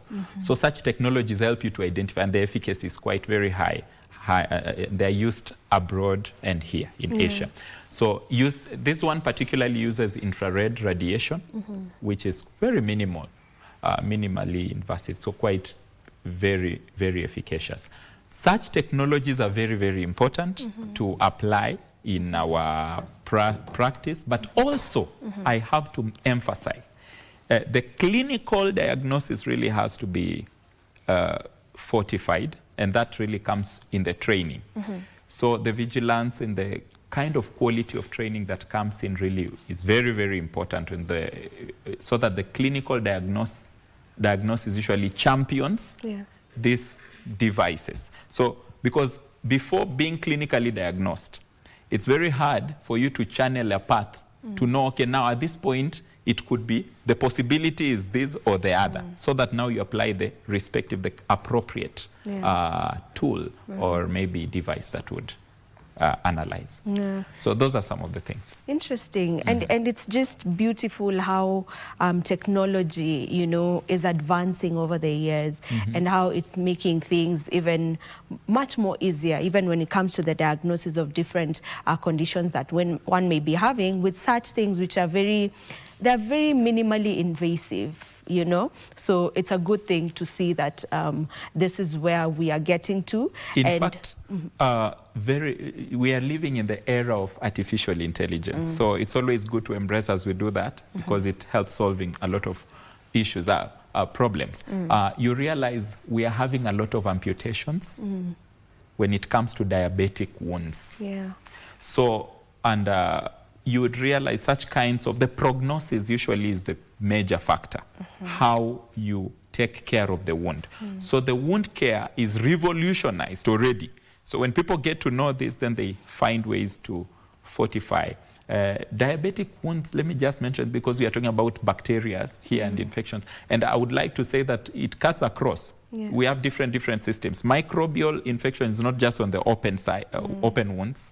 Could be in the gastric. You know about the cases of H. pylori, the gastric. Maybe another time we could talk about those things. They're quite prevalent. Yeah. How you handle that, and then also the hypertension and not talking about hypertension, microbial infection in the UTIs, the gastric, and the gut infections, quite a lot. So when it comes to the open wounds, it's very important for the wound care, especially dermatologists, to consider application of such kind of technologies. Yeah. Thank you very much. Amazing. We've gotten to learn a lot on this particular session. And now, as we wind up, maybe you can give us your final remarks on this topic. Thank you very much. So I want to mention something that I may not have really amplified. Looking at the way the dynamics both in both in the healthcare sector and also other sectors. It's a time when the young people really need to rise up, especially now in the healthcare. Their perspectives, for instance, the innovative perspective. You see, this is a hub of innovation. So for instance, so the innovative approaches would be very, very good to be inculcated even as the trainings take place, so that people, especially those under training, can begin looking at the gaps that exist. Yeah. And then within the gaps, they are able to find entrepreneurial opportunities, obviously, on how to come up with solutions to fill up. Another thing is also to come up with the innovative solutions which are based on the local setups. Looking at the country, you really need to study the demography with its characteristics and the details, so that now you can come up with solutions that are really well aligned with their profile. So such kinds of things need to be inculcated, and I believe already the KMTCs are doing their best, and all the other forums, I mean the different sectors in the healthcare systems, to make sure that these things are get done. Otherwise, back to the patients and our viewers locally, it's very, very important to follow the instructions of your medical practitioner. Please don't go over the counter and say, hey, nipatie tu amoxil, hiyo ndio mzuri, it works for me. Another, nipatie hiyo ceftriaxone, oma nini, because you had one time it worked on you very well. So, and also the fact that huyo daktari alinitibu na nikapona. Huyo tu ndio mzuri. They'll stick there. So also considering those dynamics, please, healthcare providers, let's go for let's just follow the right procedure so that we don't go overboard. Thank you very much. One more point, awareness is very, very important. Ignorance can never be pardoned whatsoever. Yeah. So it's important to also just get yourself very well acquainted with these details. All right. Thank you so very much, Dr. Geoffrey Ngewa. It was a pleasure having you grace our show this morning and just, getting to talk about the antimicrobial resistance.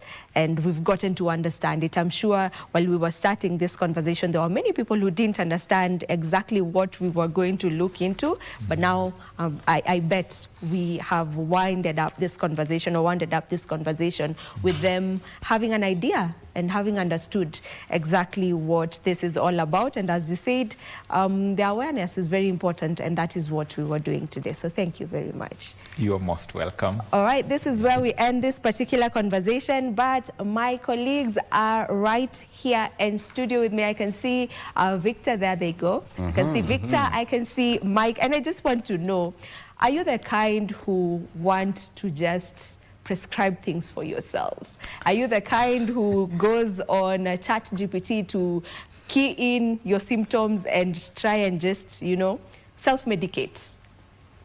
Or are you the type to follow instructions like you're supposed to? When it comes to matters health, it's I'm very particular. If I feel like something is wrong, I have to seek a professional opinion, that is going to the doctors and everything.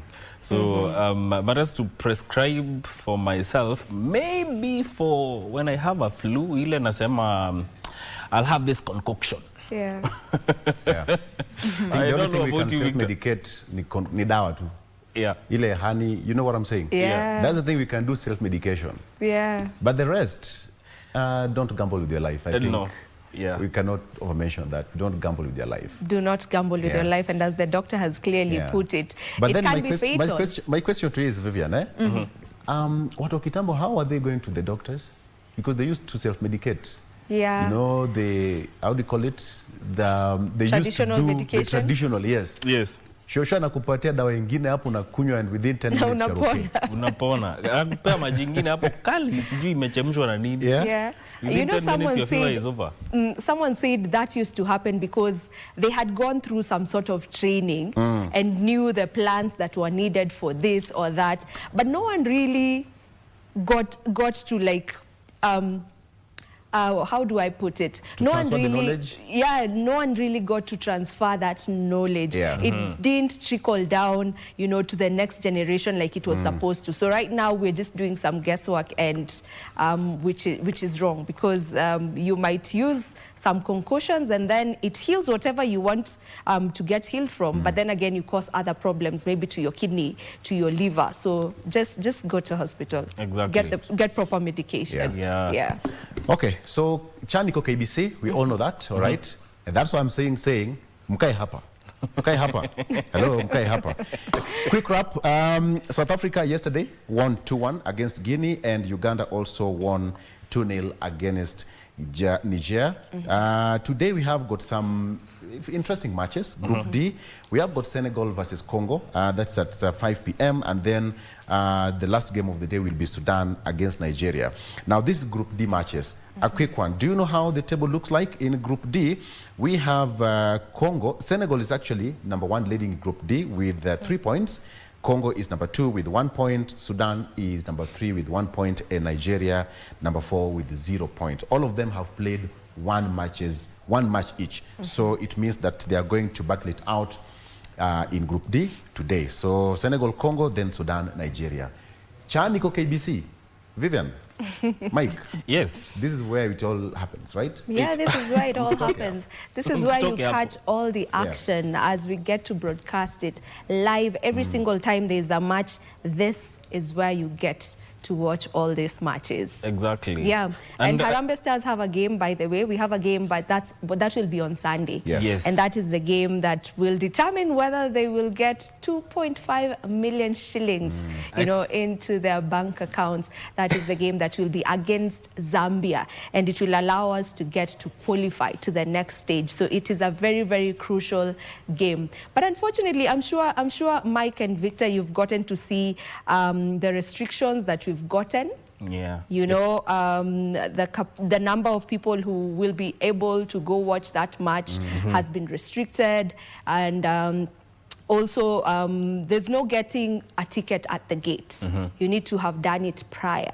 Yes. You know, so I'm really hoping Kenyans are going to follow these instructions. It's very, very important for us to just follow the right way to go about going to get to support our teams as they play, because let's not look for a ban. Let's not look for a ban, honestly. Exactly. You Yes. know? Where we've reached, it's a very crucial stage by Kenyans. It's a very crucial stage. And Chan has got its own rules. I have a friend of mine who is a police officer. Imagine he was denied entry and yet he had his ID. That's how serious it gets. So let's be very much cautious. We need to portray a very good image, even during this tournament, and also to give Harambee Stars, as the fans, we are the best in terms of giving Harambee Stars that boost they need. So let's behave. You know, this is also an aspect of promoting sports tourism. It's not only Chan that will be hosted in Kenya. We also look forward to hosting other big tournaments within the country, and how we behave as fans will impact the decisions made in the future regarding any major tournament that will be possibly held in the country. So let us stick to the rules. Absolutely. Because whether you are in the stadium or not, remember KBC will be airing these matches live. So you have nothing to lose. All right, okay. And this is where we get to put a cap to today's show. Thank you so much to each and every one of you who has been tuning in from the time we began the show until this point. We want to say thank you, and get to say goodbye as well. How do you say goodbye? How do you say goodbye in Taita? Wow, you've gotten me. Vivian, how do you say goodbye in Taita? Oh, my people are going to be so mad at me. As you think about that, oh boy, on our side we say Oriti. Oriti. Mike? Tuonane. Hii ni Kiswahili bana. Wacha. Kwaheri. Yeah, Taita is almost Swahili. Okay, let's just say good to see you and see you tomorrow, right? Goodbye. All right, goodbye.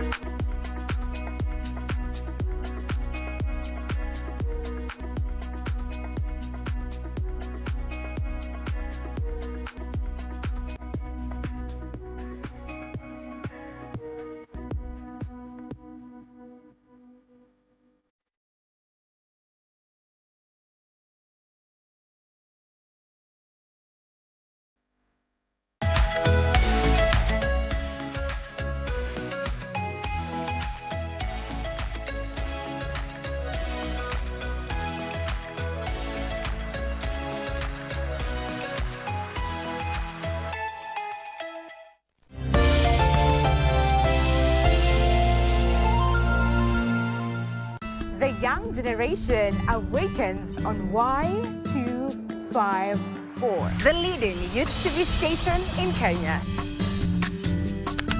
We treat you to current affairs, entrepreneurship, health, and human interest conversations.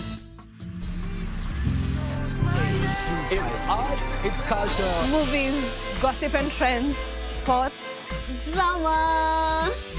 We bring you a vibe like no other, straight to your living room. To keep you informed, inspired, entertained, and most of all, refreshed. We are such a vibe. Y254. Imagine. In a world where news is ever-changing, staying informed is more important than ever. Join us every week on News Check, your go-to show for the latest in current affairs, breaking news and in-depth analysis. A warm welcome to KBC News Check. From politics to global events, we bring you content that matter to you. We're not just speaking about the governance and how we want to see it, but want to actually participate. Get your facts, hear from the experts, and really understand what is happening around you. We need to change our system first. You have to do the impossible to make sure the message is home. Stay ahead, stay informed, stay engaged. Will these people, everybody agree? Just listen to me. Let's give him a chance to clear the air. Catch News Check every Tuesday and Wednesday from 10 a.m. to 12 noon. Only on KBC Channel 1.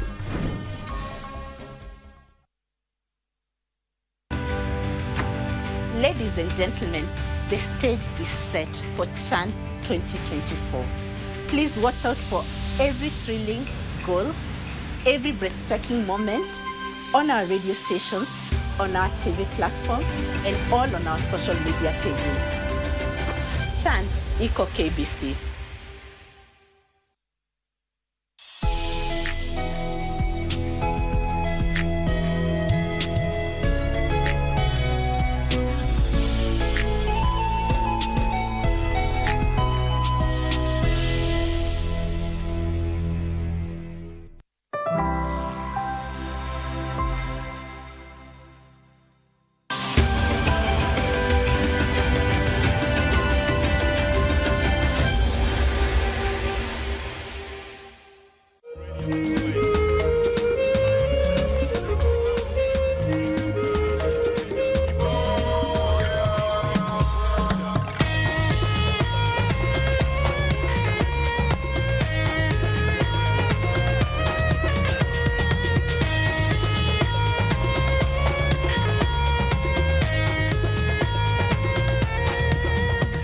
The Lions of Teranga of Senegal kicked off their title defense in the 2024 African Nations Championship with a hard-fought 1-0 defeat of the Super Eagles of Nigeria in Group D at the Aman Stadium in Zanzibar, thanks to Christian Gomez in the All-West African affair.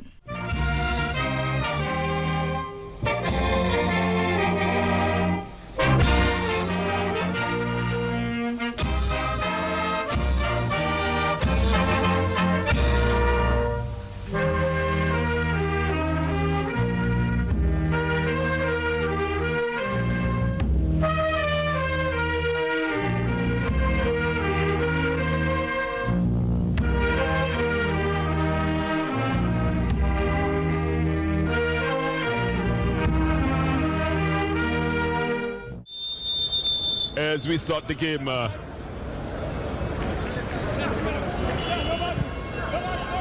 Senegal in the all white already.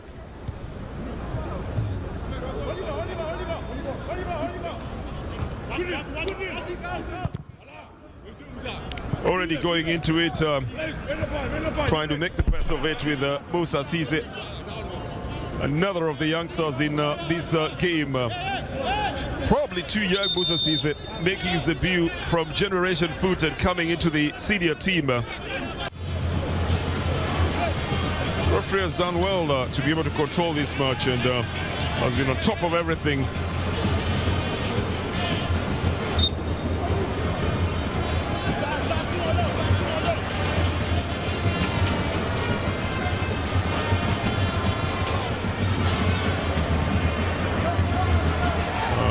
To power through here. The goalkeeper makes the cardinal mistake of getting out of the goal area. Here is a shot, it's in the net! From the mistake by the goalkeeper, Christian Gomi has gotten onto the score chart here. Looked like a very innocent move from Sarid Mokhtar Koite in the midfield. And the goalkeeper makes the mistake of coming out of his line on the left side. Christian Gomi, the 24-year-old, very well-traveled player, makes no mistake. A quick power shot makes it impossible for the captain, Junior Harrison Duka, to get to it.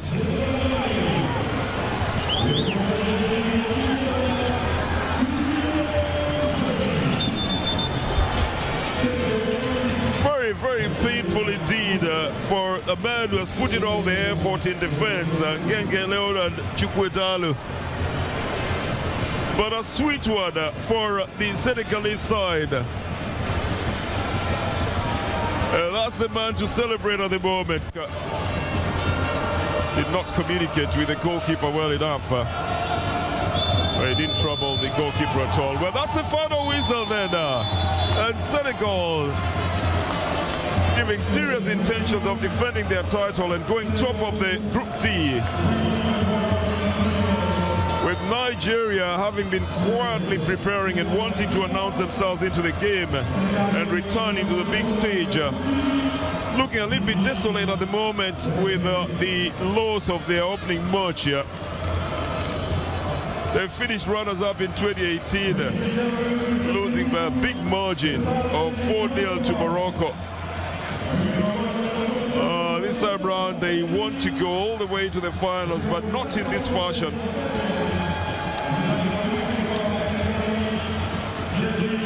It will be time for Eric Shell to look at what exactly went wrong in this one and make sure that there is a recovery. For the Senegalese side, it will be one of those celebrations they have in their continuing tradition of fast. Senegal 1, Nigeria 0. It's full time at the Amman Stadium in Zanzibar.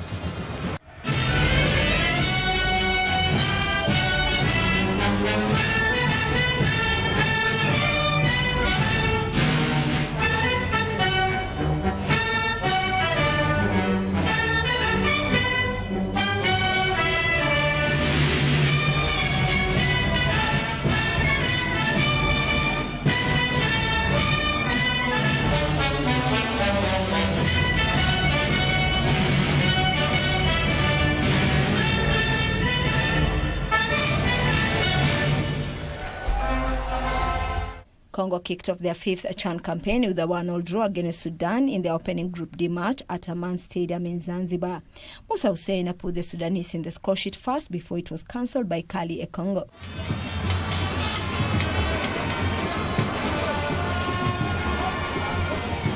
The captain starting it again.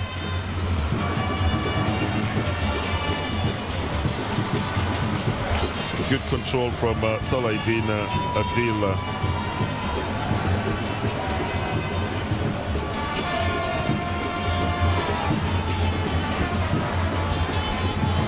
Gideon Nongo has lost possession. Now good run on the right side for Sudan with a perfect chance in front of the goalkeeper who has a touch on the ball. Here is the last kick coming in and another hard one that puts the ball in the net. And Sudan opened the score here at the Amman Stadium. And they have a celebration as well that they have crafted. This comes on the foot of Musa Hussein Musa Ali.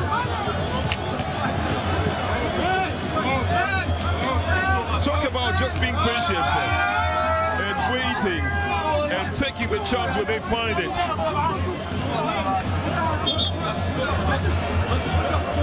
Long ball onto the right side. They finally hit the Congolese side on the counter-attack.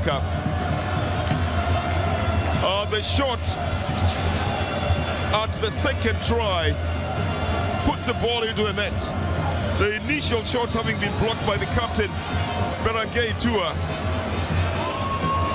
But the 18-year-old Musa Hussein Musa, who plays for El Merreikh, could not be stopped at just that fast shot.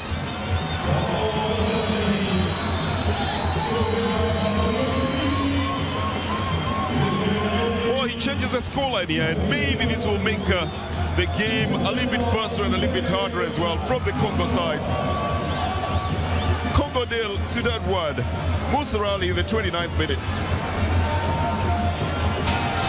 And it's going to be a throw-in. It's going to be for Congo. They have 5 minutes in regular time to change the course of this game and to announce themselves into the Group D. To say whether they have intentions of moving forward in this group that has been dubbed the group of challengers and champions, because they've got Senegal and they've got Nigeria in this group. And the statistics for Senegal and Nigeria are really favorable. Here comes Congo with a chance for a left foot shot. Here it is there! They change the statistics here. A lovely goal by Kali. In the 86th minute of the game, quite unexpectedly, as the Sudan side was settling down into being the leaders. Congo launches onto a little bit of a touch in the box that comes in his direction. And the AS Kenido man puts the ball into the net.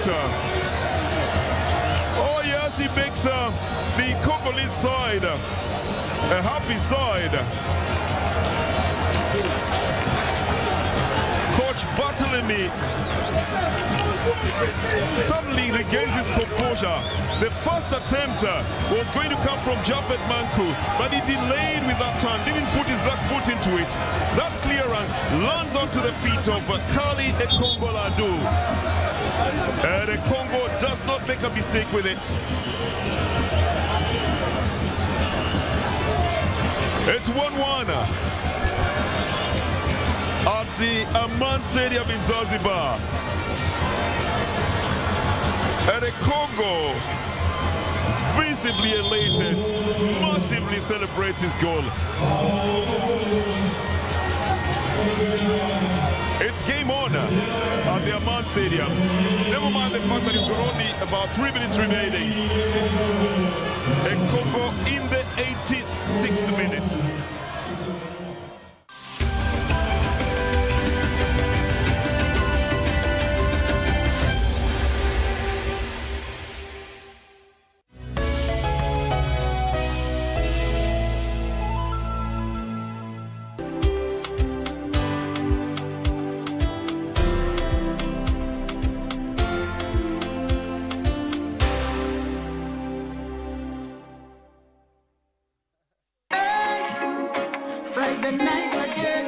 Greetings in the name of the Most High Jah Rastafari. My good name is Marley Moses, the positive warrior, alongside... Yes, sir, DJ D-Rage, the baddest. Each and every Wednesday from 10 p.m. on KBC Channel 1 TV. Tunakuletea the biggest reggae party in 254 in a yard extra. Extra niceness music. Extra dose of entertainment. When the thing is nice, we have to do it twice. Hello, my name is Musa Otieno, former Harambee Stars captain. I just want to let you know that Chan is in Kenya, Uganda and Tanzania. And if you cannot go to the stadium, you can watch it at KBC. Hashtag Chan Iko KBC.